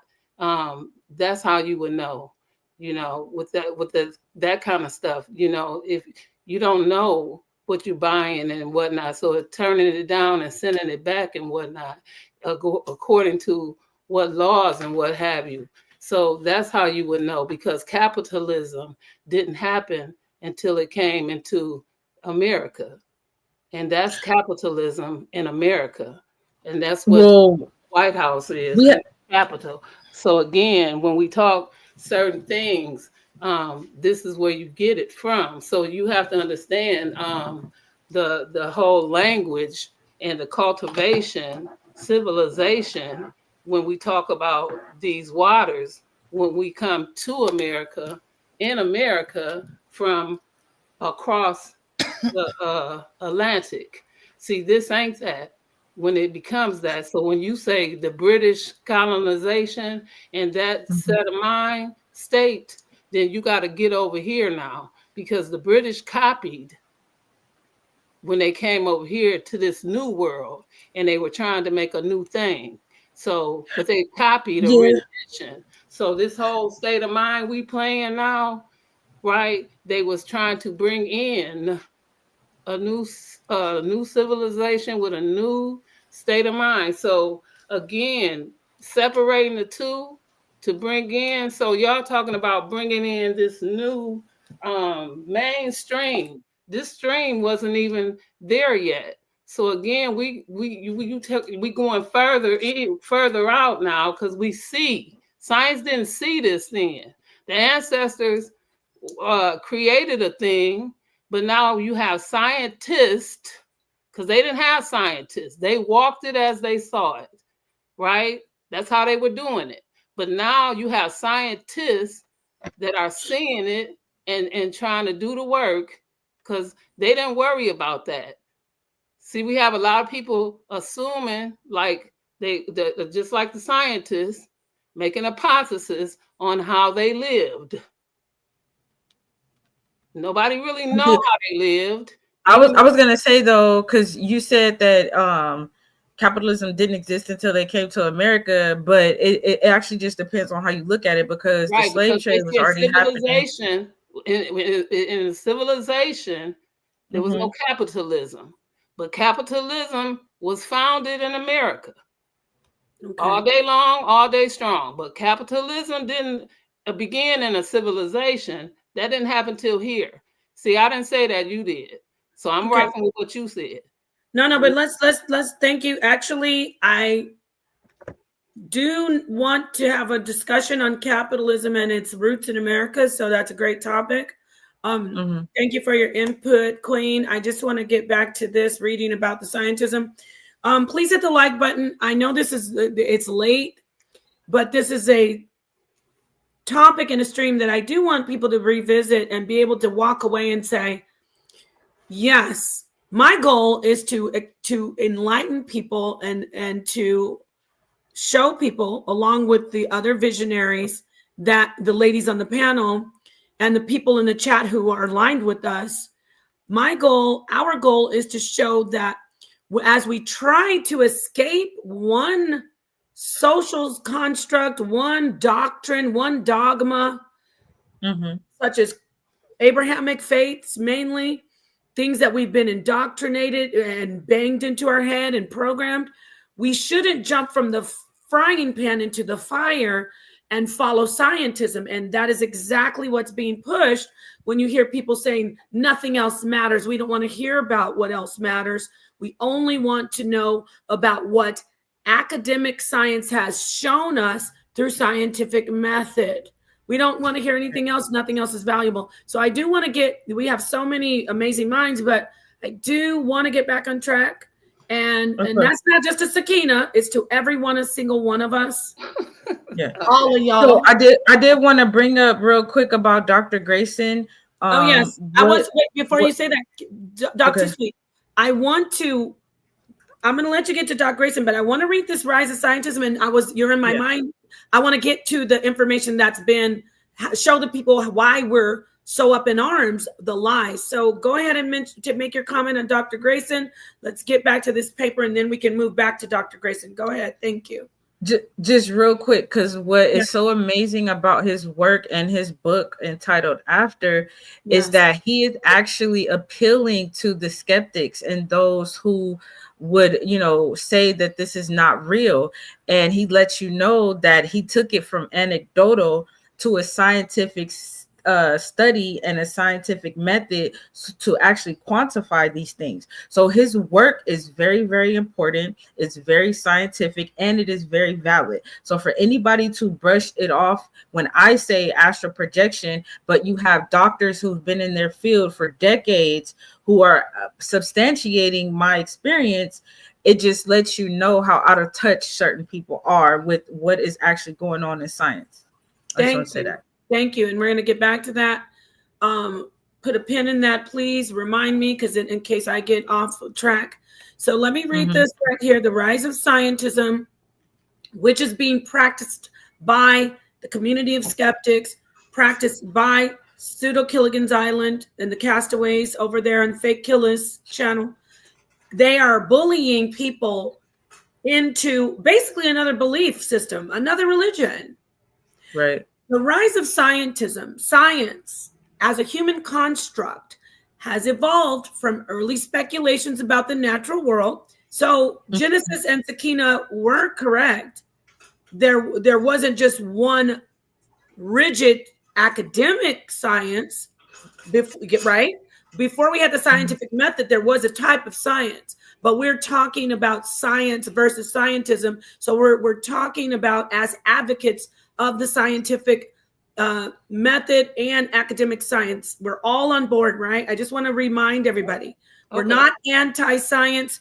They will try to put us in the box. We're anti-science. Oh, no. Ifa itself, the African spirituality is based in science. Thank you. But not, yes, that's the science that we're talking about that predates academic science, which is extremely valuable. So did the chicken become before the egg? So how could you never mind.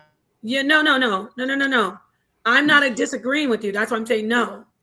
I'm agreeing with you that there are different types of sciences.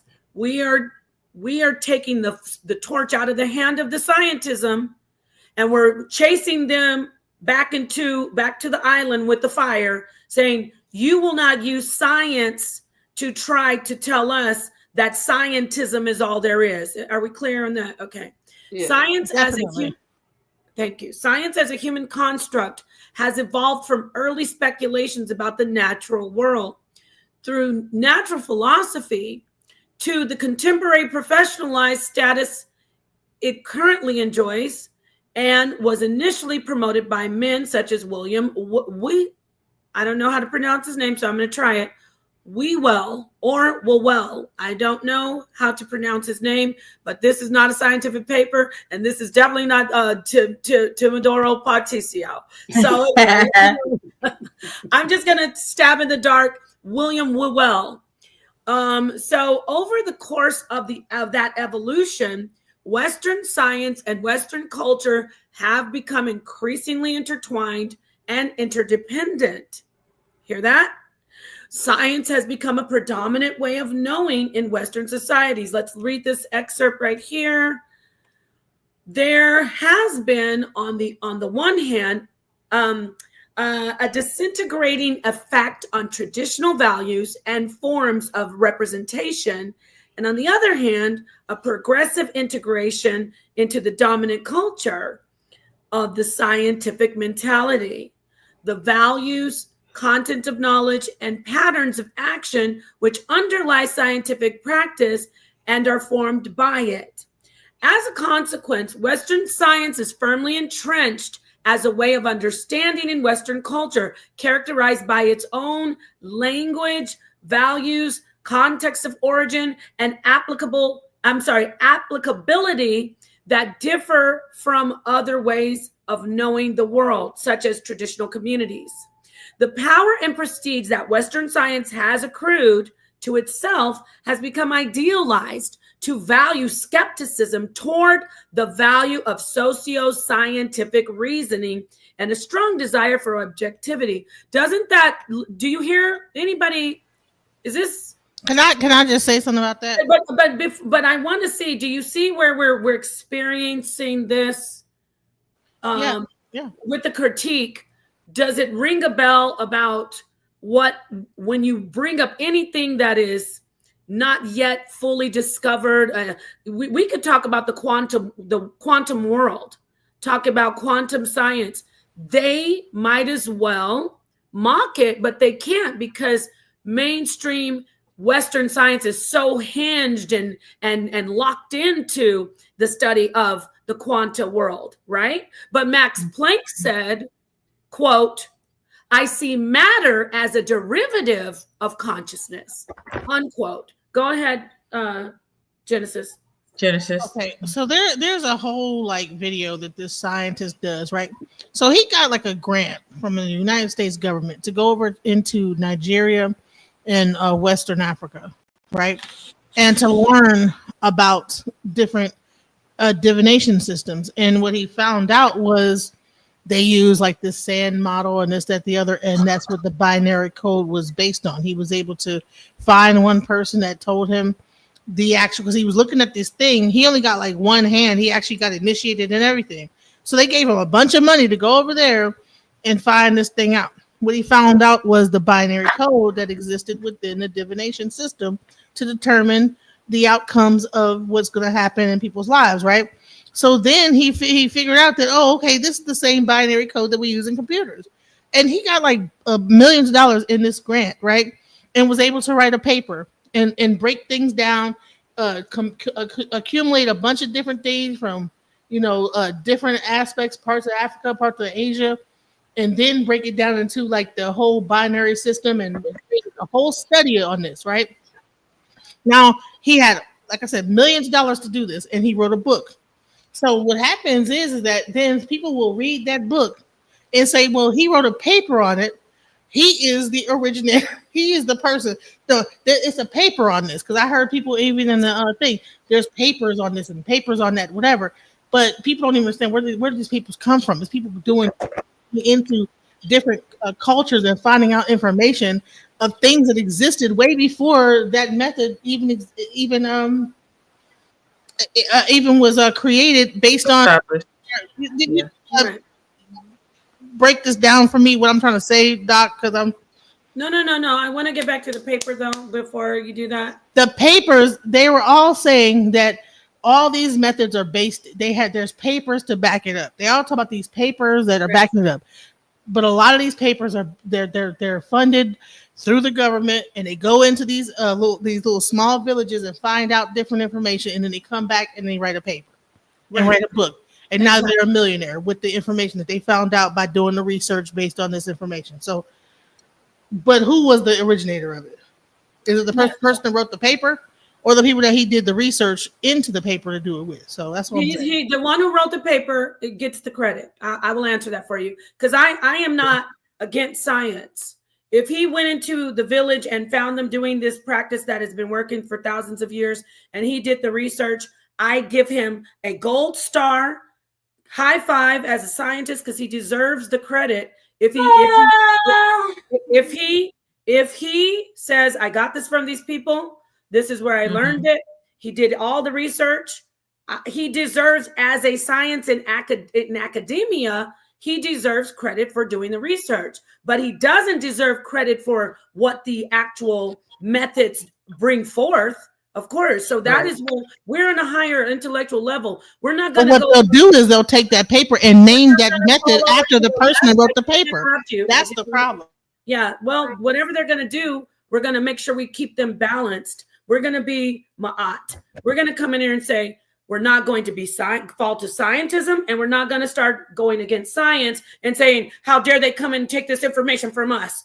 We're going to stay in the middle, and we're going to make sure that we be the visionaries and we look toward the future. So I get what you're saying, and people are frustrated, and that's why I'm getting back to this paper. We're frustrated with scientism doing what you're saying. It's usurping the culture, or it's usurping the powers and taking the credit. But if you are a scientist and you go in and you do the research, see, let me say it this way, Genesis. When I talked about the Dogon, I am an intelligent person enough, and you are, and so is everybody here, to know that these colonizers came into the African community, that little village, and they studied them, that they learned from them. I understand that. But a person who practices scientism would say, no, I give it all to that person that wrote the paper. So I get where you're coming from, but I don't want to steer it to where it seems like, and this is my take on it. Y'all don't have to agree. Please don't. Please come against me if you think this isn't what I hear. But I feel like what you're doing also is saying, they're trying to take away from us. It's science against non-science, basically. I'm not doing that. That's not what I'm saying. Okay. What I'm saying is that, this practice existed thousands of years before this one science, and this scientist in 2000 and whatever year he came over there went and did the research and wrote the paper, right? But a scientism person would say, oh, well, based on this paper, this is what the information is. And so the bottom line is there's a root to that paper. You understand what I'm saying? So they won't go to the root of it. They'll say the root is pseudoscience, but then they'll agree to the science that this guy, oh, well, based on I did, and then I took those numbers and did this and I created this out of it. Well, based on that already existed, you just took, you made something out of what was already existing. There's no original thought on this earth. People think that they're thinking some new stuff.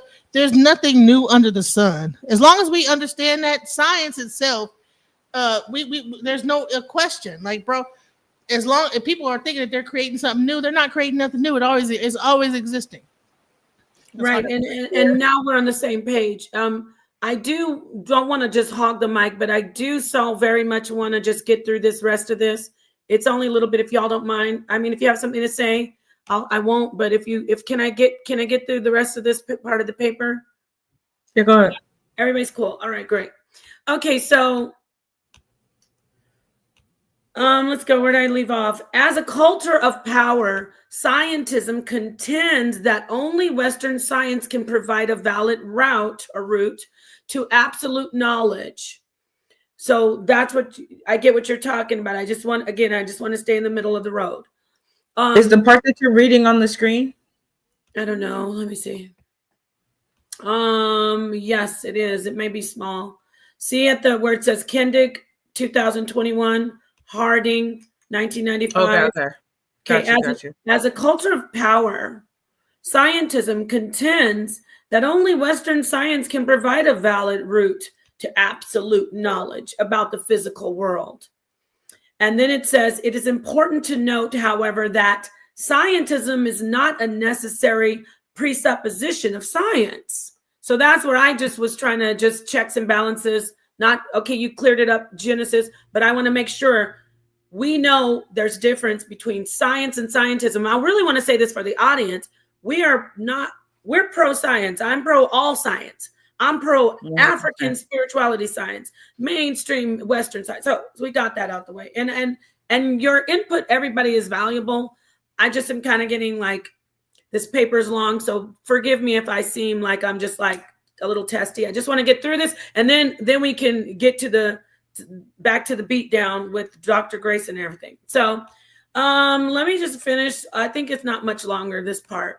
Let me see. Yeah. We'll stop right here at the end where it says recognize. So I'll stop at the end of this. It says the great danger of scientism is that it has established a cultural hegemony.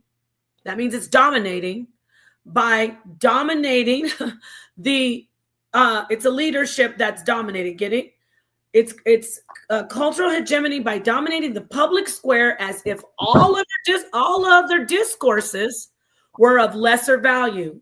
Y'all hold on to that because that's what we've been saying, right? Western science may be the basis of the school science curriculum across the globe, but the privilege that scientism provides to Western science is in relation to other ways of knowing. So get it? Science is supposed to be in relation of the ways the African spiritualities that Genesis brings up to the acupuncture of the ancient Asian arts. So leaving the curriculum decontextualized for many students and limiting opportunities for engaging with science. Consequently, if this hegemony is not challenged, like we're doing tonight, it will continue to normalize deficits and educational hierarchies, reproducing racialized others throughout research and education.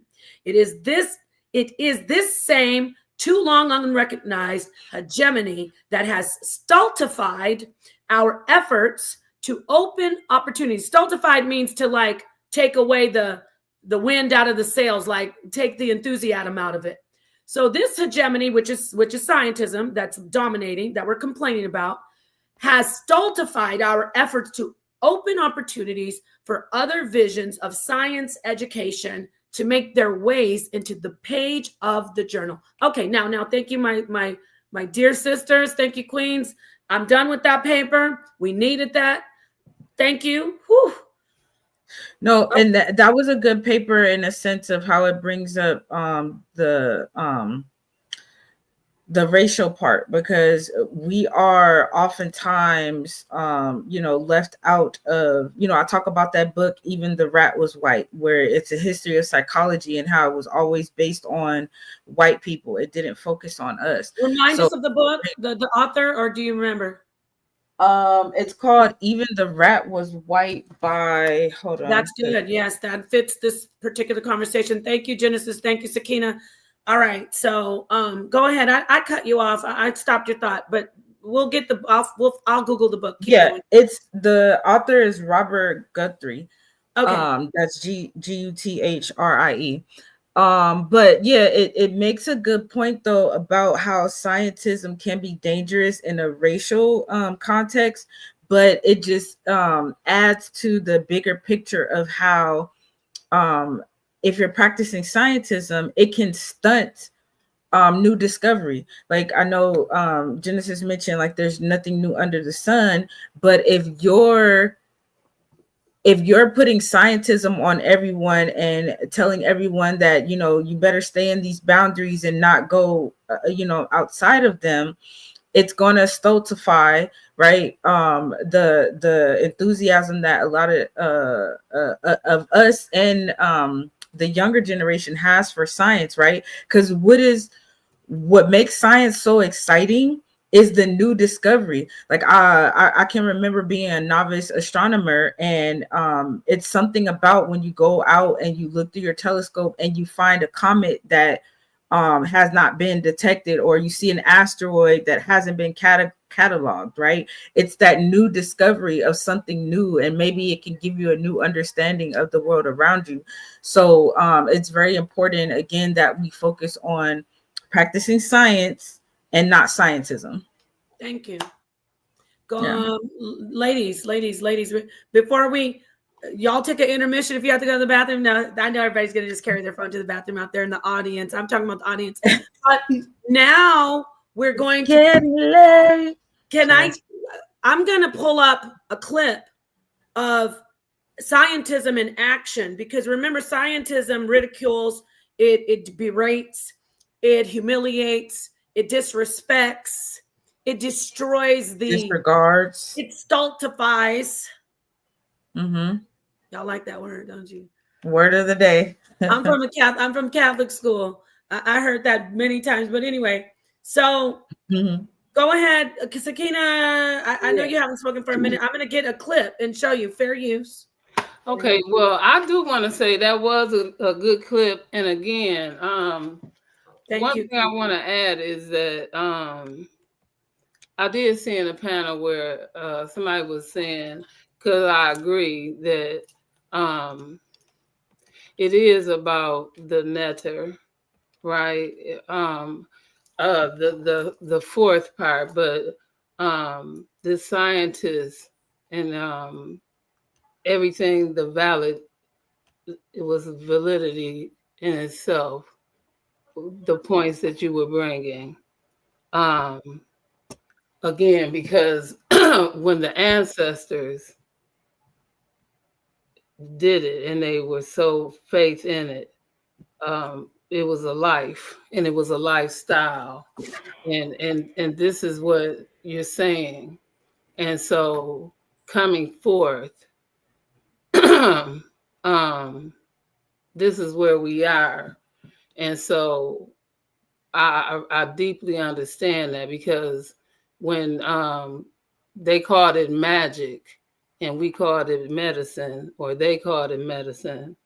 And so when you take the mystic and now you're making it metaphorical to explain it, that's pseudo.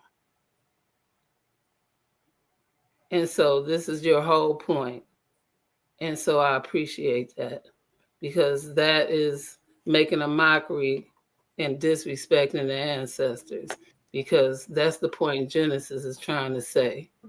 You know, you can't use the mystic and to explain it metaphorically and then saying you discovered something. No, that's disrespecting the ancestors. Thank you. You know, and so here we are. You know, we did that together, but give us the credit. We mention our names again. That's that tombstone. You just gonna walk over it. What are we saying? So when we moving forward and you separated it, that philosophy, you see what I'm saying, is trying to cover it up by saying you don't think for yourself, think the way I want you to. And this is the understanding that you should have. No, you have to have that open mind to think. Just like the cup is half empty, it's half full. Everybody wants to know why. And you don't, everybody don't have this thought process. The brain don't think that way. Everybody don't think alike. That's what Doc Two Sweet said. But we all have to think just like that. Some people think slower. Some people have to see it. Some people go faster in mind. Some people have to hear it one time. Some people can just see the picture and draw it. So it's a whole lot of ways for somebody to learn something naturally. That's the nature of things. Somebody can smell something and say, is that cinnamon? Somebody can taste it and be like, you didn't tell me that was in there, and just break out and ate the whole thing, even know. Right. So it's a whole lot, right? And people say the 5 senses, but they say common sense. And that's the whole common sense, your 5 senses. That the commonality is that everybody got them in common. But you looking for something else. Okay. I'll end with that.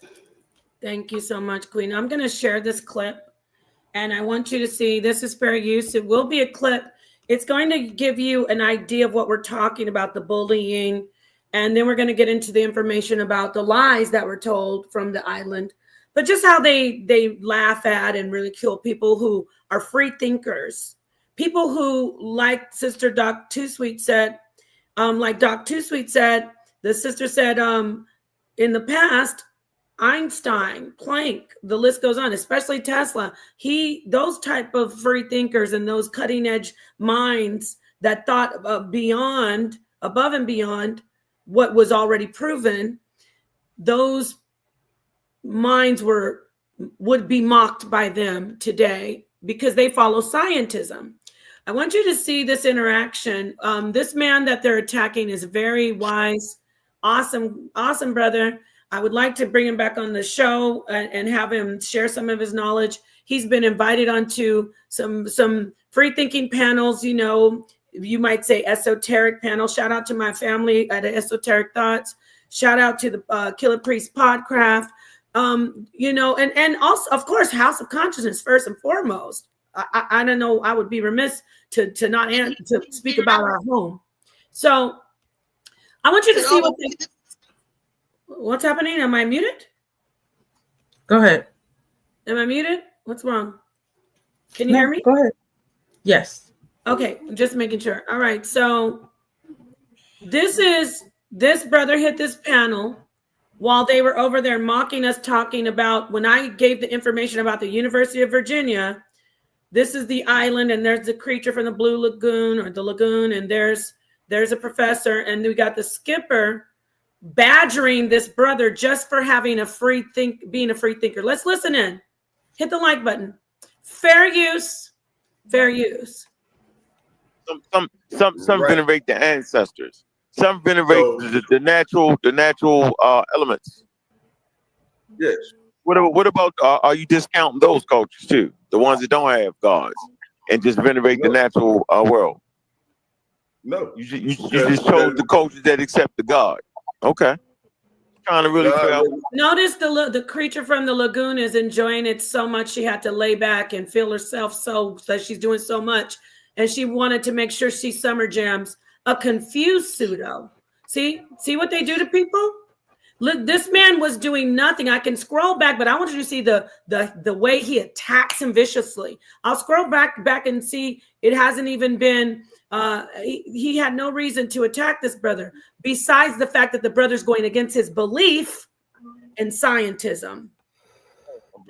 God represents the natural world and everything. No, you just said it. No, you said it's a placeholder.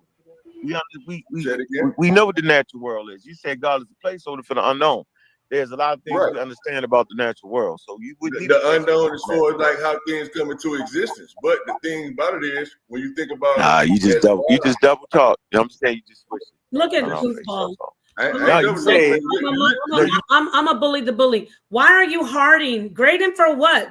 Badgering people? Humiliating people? Our sister Sakina Rock can give us an account if she feels like it, how she was on that panel and this creature tried to humiliate her. Now, I know sometimes stuff Sakina says be going over a lot of people's heads, but later when you go back on the playback, it's deep. So what are you harding? This isn't great information. This is scientism abuse. This is the same way if you walked into a radical Christian church or a group of Hebrew Israelites and you were a white person and they say that you're going to go to hell and you're Esau, and people just sat there and just badgered you just for being not the same as the rest of them. These are exactly the same. They're abusive. They're getting, we're going to keep coming for you, and we're going to make sure that you're exposed for beating people up. Thank you for letting me just get that out, because this was the most disgusting display. Keep watching. You went from placeholder. Now you went from a placeholder to God is something. I'm trying to answer your question and then elaborate. Say it again. My bad. No, listen. You said God was a word for a placeholder. That's what you said. For the unknown. For the unknown. Right. Hold on. I'm gonna say, but wait a minute. The natural world is known. There's this thing. Let me finish. There's this things we don't understand about it. And then you switch. Hold on, bro. And then you switched it to things. I don't know why you're elaborating on a half. I'm not elaborating. I'm saying you're not. Like you're no, I'm saying you're incoherent. No, let's have a coherent conversation. You're afraid of something I didn't say all the way. No, I'm not afraid. Okay, what did I not say? I did not say you were afraid. Hear the aggression. Why is he attacking this man just for saying that the name God is a placeholder for some other spiritual energy that the man was just talking about? He said, I don't believe in God, but there's something out there. He gets lambasted. Keep listening. Hey, sir, you're showing you are incoherent. You know, the smartest person know how to listen. Not to this bullshit. How about that? Let me just say what I really want to say. We're not listening to the bullshit. Now give us something coherent to make some damn sense. And not your religion. How about that? How about giving us something that's not basing your religion on what you believe? How about giving us something that you do understand? How about doing that? How about doing something that you understand? How about that? Can we get that from you? Can we all leave our beliefs on the table? Give us something you do understand. How about that, brother? This ain't got nothing to do with the smartest person in the goddamn room. It's got a lot to do with fucking ignorance, bro. You ever thought about that? You ever thought about you popped up on the damn show, popping your damn gum, Joe? You talking about listening? I ain't got to listen to that bullshit. I'm giving you an opportunity. How about that? Damn, dog. Oh my God. For the dumbass shit you saying. You ain't saying nothing high quality. You're not saying nothing high quality, bro. You're not really talking high quality, bro. You're not talking high quality. Where the fuck you go at? See how the lagoon creature is enjoying it thoroughly? It's just abuse. And the sad thing is, you're talking about belief. You have a belief system in scientism. See them killers. Oh man. Your microphone breaking up. Touch yourself into the matrix.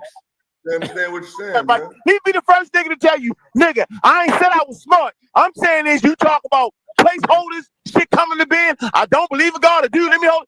Get out of here with that flim from me. Can we get something coherent from you, brother? And maybe you get longer to talk. How about that? I rest my case. We listening, brother. Okay. So because he was able to talk in a staccato, loud voice. You didn't give me no fucking answer, bro. So you asked again, God, what it mean to me? It's more.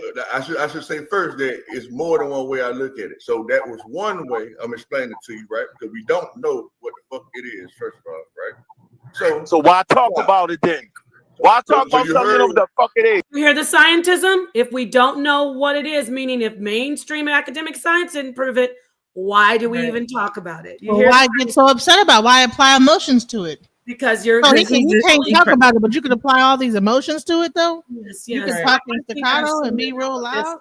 I'm done with that disgusting display of abuse on human beings who have free thought. Y'all saw that, right? So don't you ever tell us about being intelligent and caring about the community. You're abusive. Okay? Now. And the same thing happened when they tried to come for me, not to make it about me, but I see this is a common theme where I think at one point he said, if we don't know something, then it's not real, or something to that effect. And it's like, how unintelligent can you be to say something like that? Things that we don't know that's real. And you know what? That's exactly scientism. It is. I'm gonna go and grab yours, and then I know it's late, everybody, but I did want to get that. You made a great point. I do want to get that where where the creature from the lagoon called him said, come in here and attack her. And he came and was summoned, and he came in to, just basically, you know what? It's a little bit long. If you want me to get it, I'll look it up while you get to the Dr. Grayson stuff. If you want, I'll find it. I mean, you don't have to pull it up, but okay. I want to talk about. No, go ahead. Sorry. I did want to give an example of like that doctor that I told you about earlier, but if you might know, it was on my channel. I was gonna play that little snippet of how he discovered some shit. So some stuff. Sorry, my language. Wait a minute. Where are we? Are we not in the panel anymore? Or is it just me? No, it's black. No, it's blank. What in the pseudoscience, Killigan's Island, all things scientism is going on? No, that's your cue to start wrapping it up. No, actually, we have been doing this for a while. I said I was gonna try to do that too. Genesis, can we do that at the end of the show? Because I really want to get to Dr. Grayson. It's really important to. Yeah, that's cool. Do it at the end of the show. Where is the screen, y'all? I think I did that. I'm going to refresh it and see what happens. Let me refresh. No, that's not it. That might be it. Let me see something. Hold on, almost done. Okay, there you are. Yeah, we're almost done. There we are. Okay. I think I got it. And there. All right, let's go to Dr. Grayson, and then we can let this sister get back to her baby. Yeah. Well, as we mentioned, this pseudo professor totally misrepresented Dr. Grayson's work and his extensive research, where he scientifically goes in to try to understand these near-death experiences, out-of-body experiences, and so on and so forth.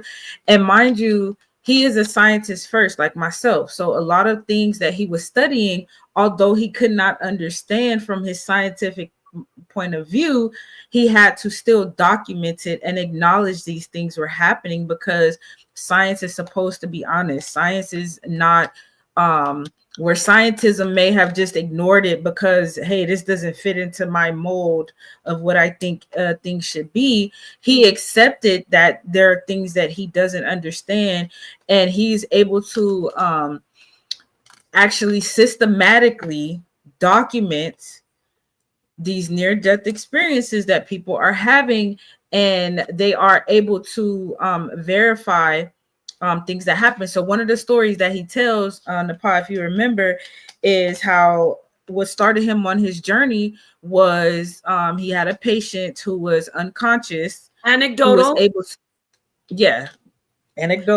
who was able to explain to him what he had, a conversation he had with her friend, and a stain that he had on his tie that morning. No one else had seen the stain. He covered it up as soon as he got into work. So he could not understand how his patient, who was unconscious when he went into her room, could have known any of these details. Right. From another total different room.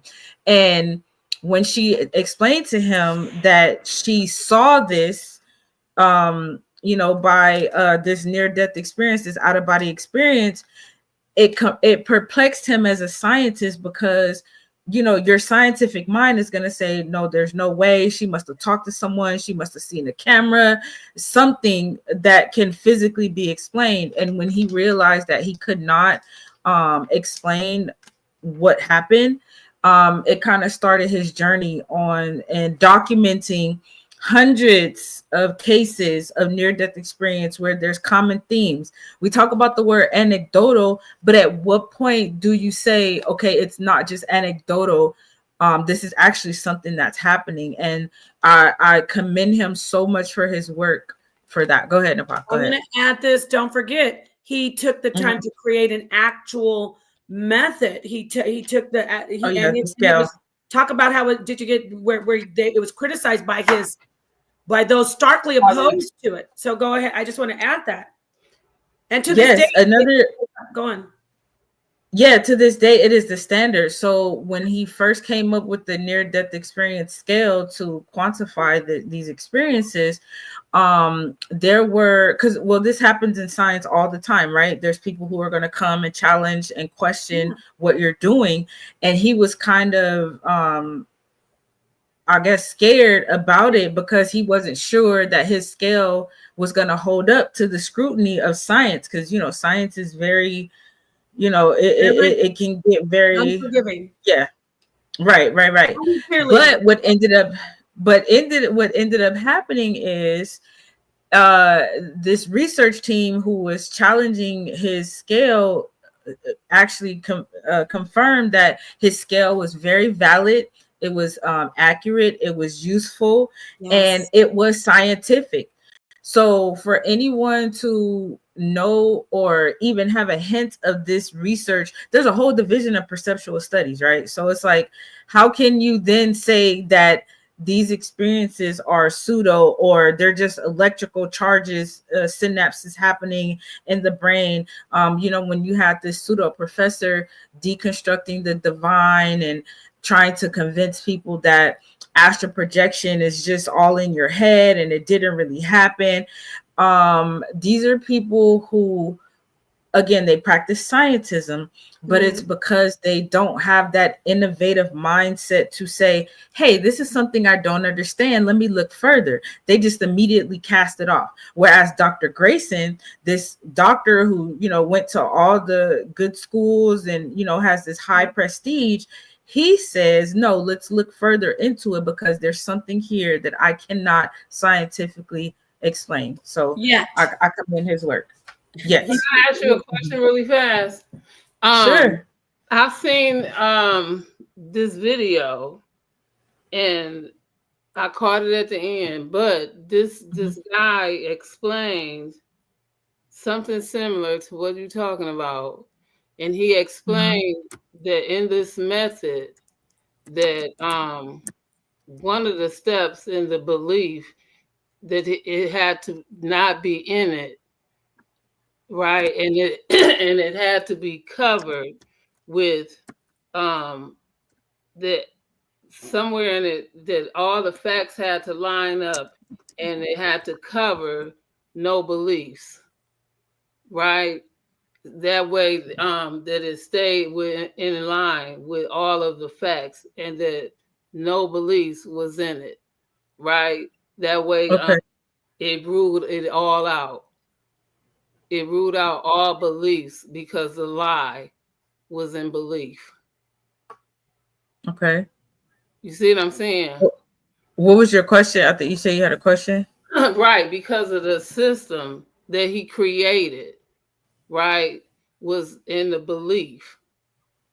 Because the lie is in the middle of belief. If you spell out the word belief, lie is in there. And so in his method, he had to rule out belief because of the lie is in it. Yeah.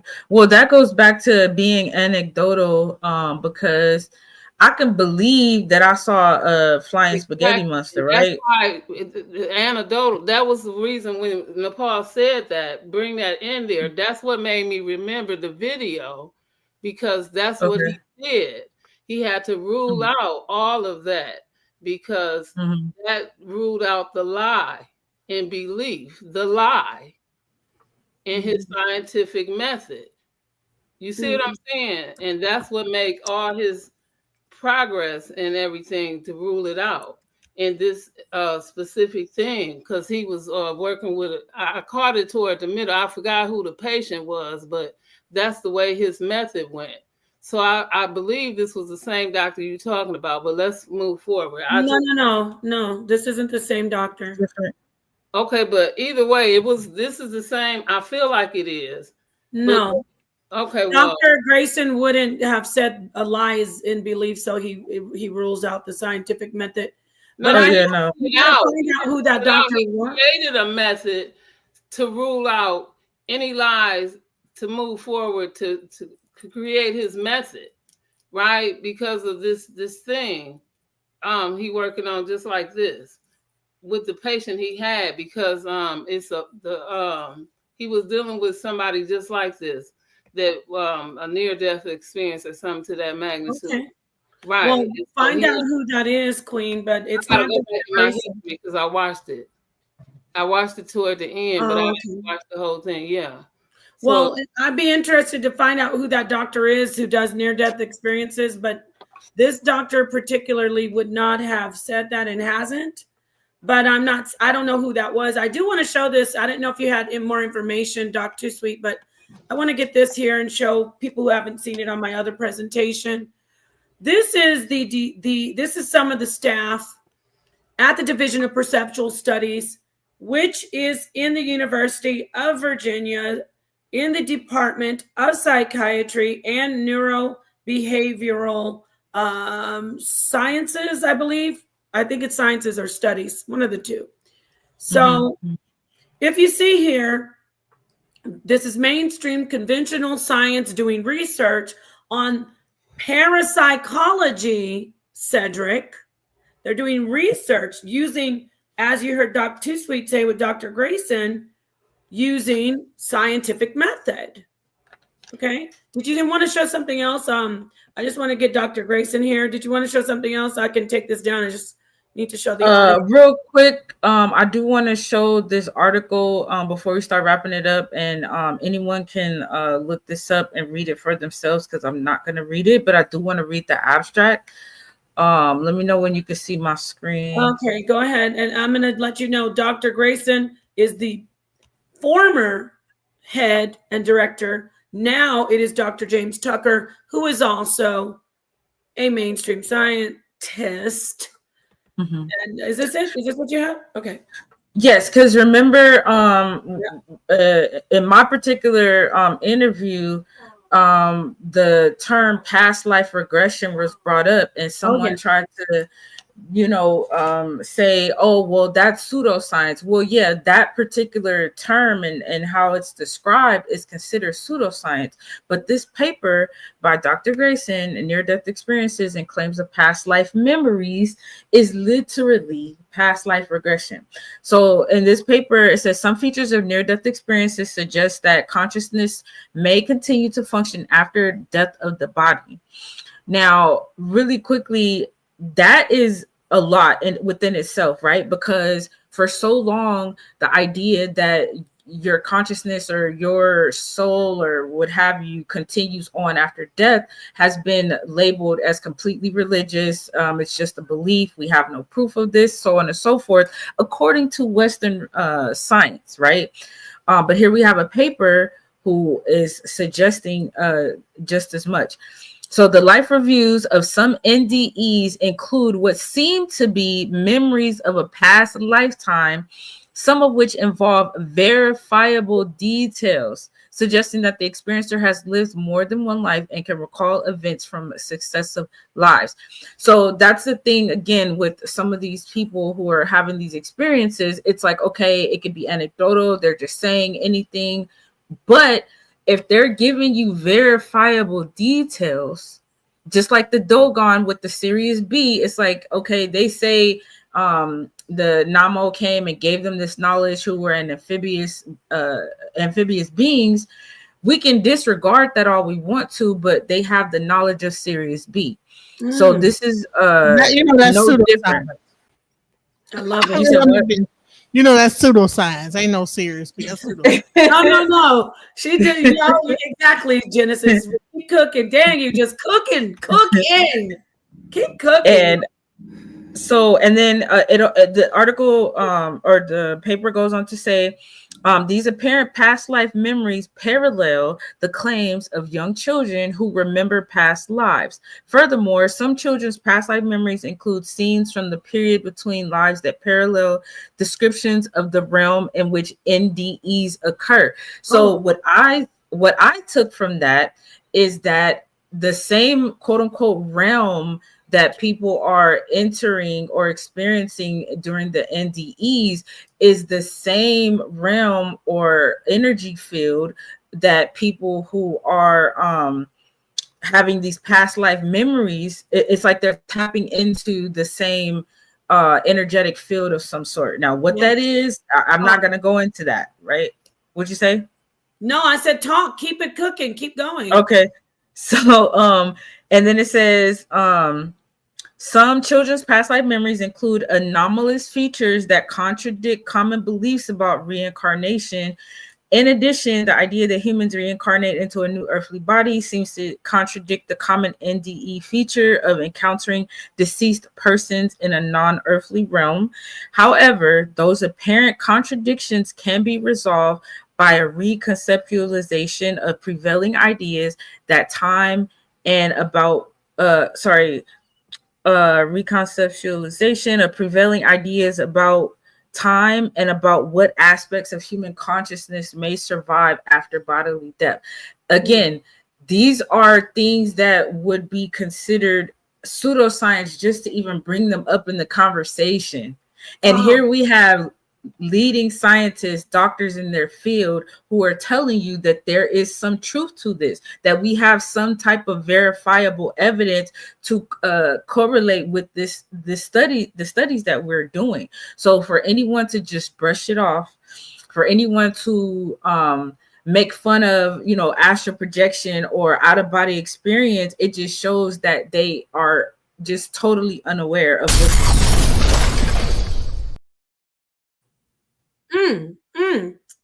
totally unaware and believing in scientism. Yes, definitely practicing scientism. 100%. Thank you. Practicing the belief of scientism. Thank you for correcting me. Ooh, that was so fire. That was so delicious. Did you all eat that up? Because guess what we have?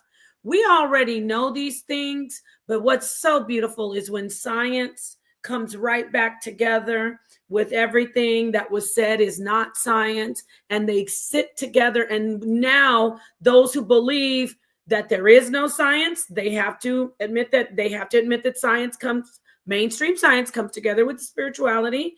And those who are following scientism have to come together and say, there's something that mainstream science cannot explain.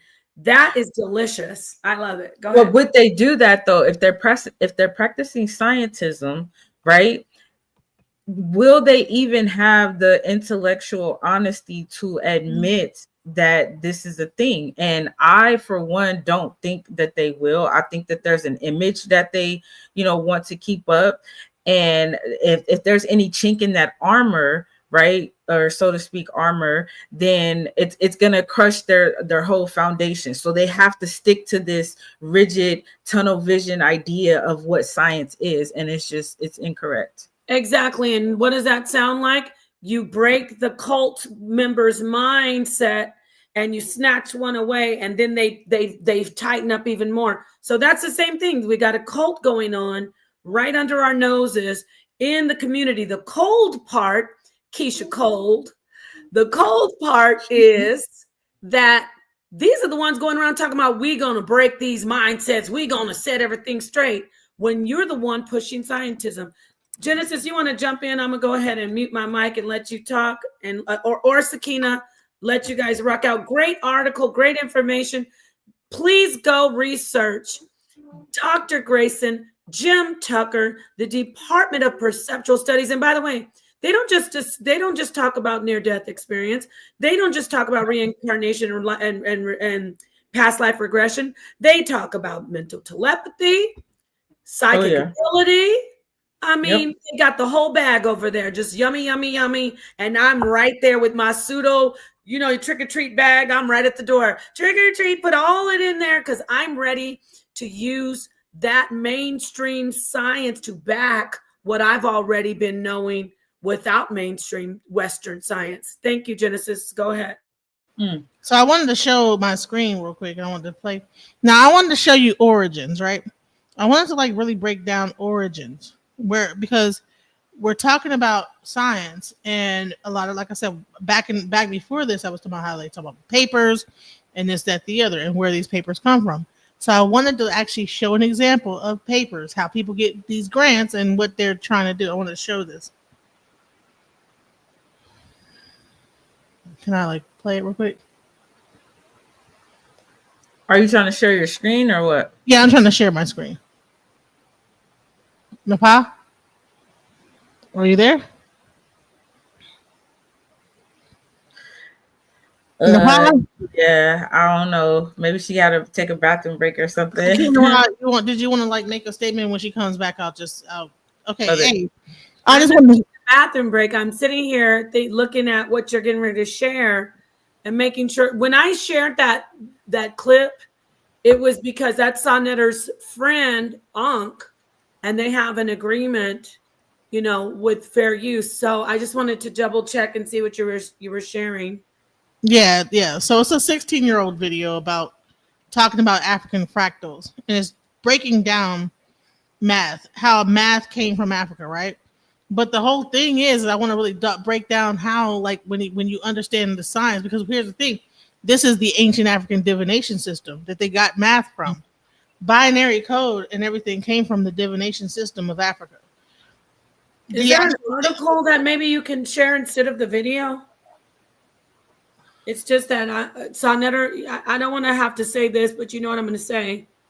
If it's something off of YouTube or a video, remember the what I talked to you about with the Breakfast Club. He doesn't want me sharing any videos.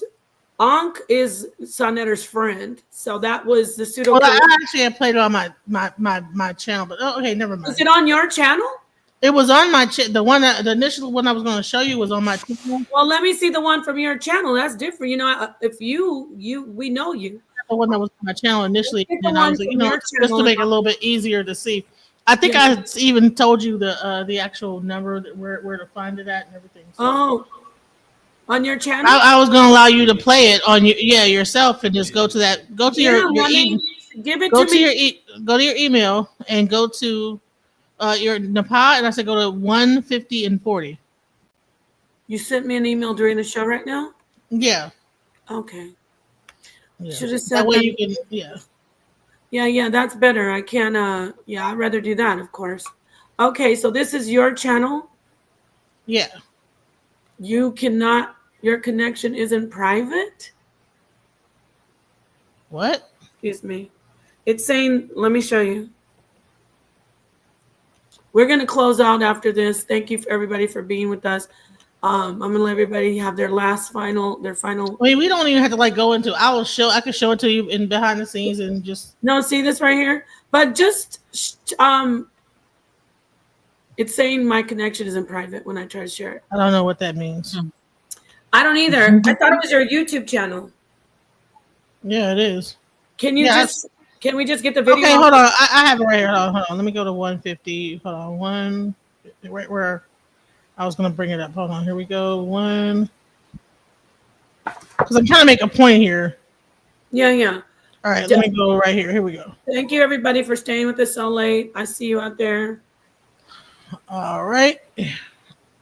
Now and we empowered a lot of people tonight. Now you don't have to feel like that brother, on that channel. He could be like, you're just practicing scientism. Why are you being so disrespectful? Okay, so this is the show I was doing based on, it was called Principles of Ifa. So this is me actually to show the video. Okay, here we go. This is your video? Yeah. It's called African. I did a whole TED talk on this, right? African fractals with a breakdown where math, right? And he's talking about the whole thing. The world started in Africa. And I know Brian Eno says there's not enough African in computers, but I don't think there's enough African history in Brian Eno. This isn't your video. You realize that sa.neter is gonna freak out if I play. Here we go. All right, so I wanted to show this. Hold on. So he's talking about Africa, and he's talking about math, how mathematic in a divination system. He's discussing the binary code recursion and how and based on the sand divination, right? And then he's breaking it down and how they use the binary system to come up with the solution to problems, right? And this same binary system is used today in computing, in modern computing, right? So this is so this would be considered pseudo, right? You're using divination to come up with a mythological understanding of something, but this is the same thing that they was able to take from and use to make the modern computer, right? This existed thousands of thousands, like almost, like I would say almost, I don't even know how many thousands of years before they discovered it and got a grant and got, so he got, what he did was he got initiated. He got one hand of E5. That's why he can only show one thing of this. So, you know, this, what this is like, I think this is like a Torah or something like that. And so I will show you real quick that this is like based on E5 divination, you know, and what it is that what he did is that he utilized this, and then they were able to then get more information and then go into how to like make AI. Let's go. What is this? Is it you or is it somebody else? Because Genesis, you know that this will get deleted if we put somebody, I gotta just say it loudly and put it on blast. If we play someone else's content, two things will happen. The content, sa.neter, which I respect completely, will delete our video, or he will have me edit out the part you played, and then we'll lose all the participation of the chat of people who stayed up with us. So I love you, but you know I can't play it. How many times has that happened to our video? Can we find something like a paper that you can read on it or no? You know what? Never mind. I'll show it to you after the show is over. I would love to see it. I wanted everybody to know about it. It's just like everybody go look up African fractals and go check it out. Go look up African fractals. And it breaks down the mathematics, how divination systems, all the various divination systems in Africa were used to create the binary code in computers. Also the AI that we're currently using today. So so here's the thing, is that you're using a pseudoscience to actually create science. And that's what I was trying to show, is that people will say that, oh, that's pseudoscience, right? You're taking you're using divination and telling somebody what their future, past, present, and whatever is. That's pseudo, right? But then you take the same system to create the current system. And that's what I wanted to show. But go ahead and look up African fractals. Can we do this, Genesis? Go ahead and look it up. Genesis, can you hear me? Yeah, yep. Instead of telling them to look it up, you have the actual link. Let's drop it in the chat and give it to me. I'll put it in the chat so they can just click on it and watch what you're talking about. But can we say that they need to look up some more history in Kemet, because it didn't just come out of Africa; it came out of Kemet. So, well, you know, the Yoruba tribe. What he did was, in this thing, he talked about Kemet. He talked about all over Africa how the the divination system throughout Africa. He talked about how children had divination systems in Africa. He went throughout the whole of Africa. He had like a whole grant. Ancient Africa is out of Kemet, so we got to start. Even if it came out of that's semantics. Like, I'm just saying, like, different parts of Africa, like whether it might be Sudan, whether it be like Ethiopia, whether it be Nigeria, Ghana, South Africa. What he did was he got a grant from the United States government and traveled to all these different African countries, found the divination system, and then linked them up to current modern math and computing. That's what I'm saying. Thank you. And with that said, let's go ahead and close out. Genesis, we'll start with you. We'll go around and so we can end this very wonderful stream. We did 3 hours. I'm sorry, guys. I said 2, but we had a lot to talk about and we still didn't cover much. Go ahead, close out. Give us your last final words, Genesis. And here's the link, everybody. My final word is that as much as people say that there is all this pseudoscience, all this stuff is based on the original aspect of human nature to try to figure out what's going on. When I first came on here, I talked about how human children, they start off, they're the first scientists. When we come out the womb, we begin to test things out, figure out, okay, if I cry, I get something to drink. If I whine, I get this. You know, we start being scientists from the very beginning of life. And then what happens is the educational system begins to change our minds into, well, listen, without empirical evidence of this, well, what's the reason? And then we become rigid and structured about how we want to see it life. Then you have a split between creative and and people that are indoctrinated. And that's what I believe is that the scientism is just a bunch of indoctrinated people, just like people that are too religious can be indoctrinated as well. I think that people should have free thought, free mind, and be able to think for themselves and not be beholden to anything that's going to stifle their creativity and their mind. Period. Thank you so much, Queen. Thank you, Genesis. All right, let's move on. Let's do Doc Tuesday because she has to get going. Yes, thank you. Thank you, ladies, everybody in the chat for rocking with us. It's 10 over here, so I know, well, 11 now. I know wherever some of y'all at, it's way later. As Napa said, there was a lot of information. We got through some of it, but there's so much more. So I look forward to these discussions again. I appreciate Genesis so much for bringing up the fact that so many things are labeled pseudoscience when actually, if we look, as we mentioned, if you look back at the ancients, they had a lot of this wisdom and knowledge. It's just being remixed and turned into something. I wanted to really quickly just read a quick excerpt from the book After by Dr. Grayson, where he talks about how he methodologically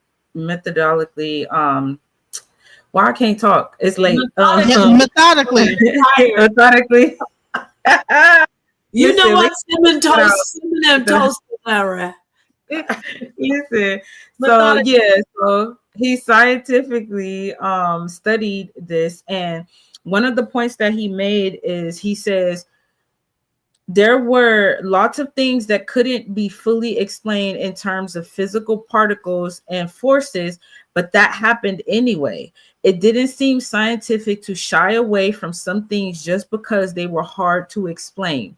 Those things that didn't fit my worldview cried out to me to try to understand them rather than write them off.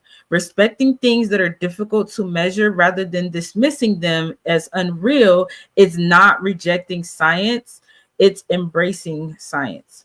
So I just wanted to stress the fact that, again, this is a scientist. I'm not a scientist on his level as of yet, but he's letting people know that it's his job to try to understand things that he doesn't understand instead of just writing them off as unreal, like these pseudo killigans who maybe have not had certain experiences or have not reached a certain level of emotional maturity, I guess is a way to put it.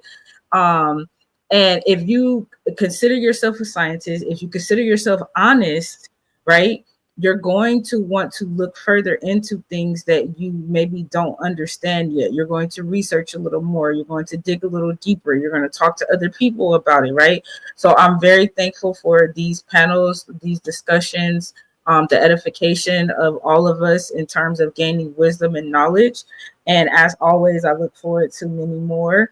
And let's continue to keep an open mind and, keep science and not scientism in the forefront of our search for knowledge. Thank you so much. Thank you so much, Queen. Genesis and Doc Too Sweet. I love these two visionaries. I'm gonna let y'all link up. I'm gonna tell you what I was texting Doc Too Sweet about you, Genesis, later on. But so stay in the back if you can when I end this stream. I love you guys. Let me go to my sister, the Queen, of course. She rocked out with us all night long, just like the others here on the panel. The visionary, Sakina Ra. Please close out, Sakina.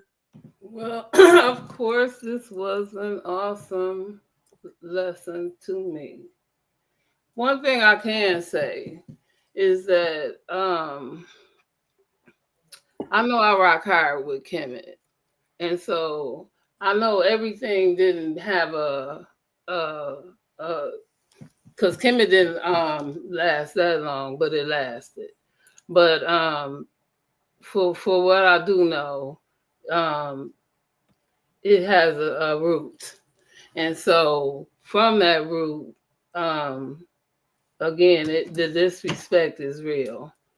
And so I understand the stances. And again, I appreciate the enlightenment from what everybody has done, and even opening my eyes, because again, once the world got glasses, we see what we see. So the megaverse and the quantum verse and all of the rejuvenations and whatnot, because now we're saying that the body or the soul or the veil on the child is real, right? And here we are. So this has been more enlightening, because I really thought about that video that I saw, and all of this thing about this not jumping like that movie Butterfly Effect, but it's almost something to that effect too. Mm-hmm.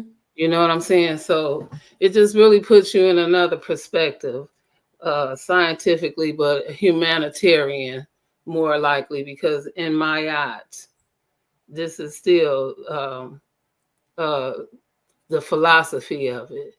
So science and philosophy and humanitarian, that's the mayat of it. And so that's the only reason I can only see me straddling the fence, is because it has to be a balance in it. So you separating it for all of the fences, and in the legal side, the religion side, the spiritual side, the science side, all of it. And so you have to see it, because fair ain't always right and right ain't always fair, but it has to be balanced. And with that, I appreciate you. I appreciate the panel. I appreciate the chat. I appreciate all the comments. And don't ever let me seem like I'm coming hard to anybody, because that's never my intention. It's just an understanding. No. And let me say this, though. Let me drop this bomb for you. When I say you're coming hard and strong, I mean strong. I love when you get strong, and I love your presence. It wouldn't be the same without you. The visionary who is Sakina Ra, the visionary who is Gemini. We didn't have her tonight, but I love the way you come. You know, remember, it's not an echo chamber. So at the end of the day, there's so much energy going on. But I think people who are rocking with us in the audience, they take from each one of us, Gemini, Genesis, Doc Too Sweet, even the sister Honey who was on that one last night. You, Sakina, you always are so dedicated. I want to tell everybody, whenever I want you to come in and put your knowledge down, you're always here. So it's all humility and love when I talk to you. Now, we don't have to always agree, but I'm always going to put you up on a pedestal, because I do find you to be invaluable, and I love you. And that's why you always are up here with me. So, and with the others. So with that said, speaking of invaluable, thank you, Genesis, once again. I appreciate you being here as well. As I said, I want to say it over and over to all the sisters and to the audience that stayed up with us all night, rocked with us on the live stream. Thank you so much. I hope you do the playback. I hope you subscribe. Go subscribe to DJ Genesis, her channel. Sakina, say your channel. Oh, I'm gonna say it next time, because I'm about to go live soon. Smoky Conversations. Just know that's her channel. Genesis, what's your channel? It's at DJ Genesis Detroit. Just right where this says YouTube.com at DJ Genesis Detroit. So, okay. Can you type it in the chat too? I gotta go give you a wrench. Do you have a wrench? Do you have a wrench? I don't think so. No. I was saying wrench and I was being French. Oh yeah, I listen. I'm doing the French accent. Yeah, let me. That way you can drop the link too, for that one thing you were trying to do. But anyway, thank you everybody for being here. It's not too late to play a song. Let me drop the song and then I'm going to close out. And I'm not going to play the whole song though, but peace and love. In fact, let me do this one right here. Hold on. Let's do, instead of that, let's do this. This right here. When two cultures collide, which one will stand to liberate the black community? First of all, I need to acknowledge why this debate is necessary. News 102. Whose words will survive when we purge the lies? That curse the divine, cast the pearls to swine. Reverse the design, even merge divide. sa.neter TV when two worlds collide. Might hurt to decide just who verbs will vibe. When we curve all the jive, whether girls or guys. No herbs left alive in its earthly skies. sa.neter TV when two worlds collide. Clash of the titans, facts will enlighten. Some spitting mad, but they ain't half as exciting. This platform we battle for the souls of man. Those kidnapped and trapped upon stolen land. Doesn't matter where you at on this earth. Africa's the true origin of your birth. Teaching you true health and wealth. Knowledge of self-worth instead of killing your health, going to jail over turf. We all truth seekers asking questions. Should we seek them in the shrine lodge or the lessons? Is the answer ancestral science or religion? Is it freedom or Willie Lynch a little different? Is it Indian, Aboriginal, indigenous people? Should we worship money? Is it still a root of all evil? We all born with mental shackles if we black. And the only thing that's gonna free us is the actual facts. Whose words will survive when we purge the lies? That curse the divine, cast the pearls to swine. Reverse the design, even merge divide. sa.neter TV when two worlds collide. Might hurt to decide just who verbs will vibe. When we curve all the jive, whether girls or guys. No herbs left alive in its earthly skies. sa.neter TV when two worlds collide. Is it the gods and earths or the Moors? Should we master UCC in commercial law? Is it being Muslim, Christians, or the Jews? Should we push the old school and need something new? Is it atheism, Egyptologists, Hebrew Israelites, flat earthers, herbalists? To get our people right, I'm in Rod Squad, RBG, or New Covenant. Should we work for it? Should we overthrow the government? Should we all go for self, being savages and vultures? Pan-African, or is hip-hop our culture? Is it nationality or correct status? Should we integrate Me Too or Black Lives Matter? Should we hit the streets with the Panthers? Unify the gangs, is all-out war the right answer? Are we Asiatic or Arabian? Should we just free Dr. York and be Nuwapi and a Sabian? Whose words will survive when we purge the lies? That curse the divine, cast the pearls to swine. Reverse the design, even merge divide. sa.neter TV when two worlds collide. Might hurt to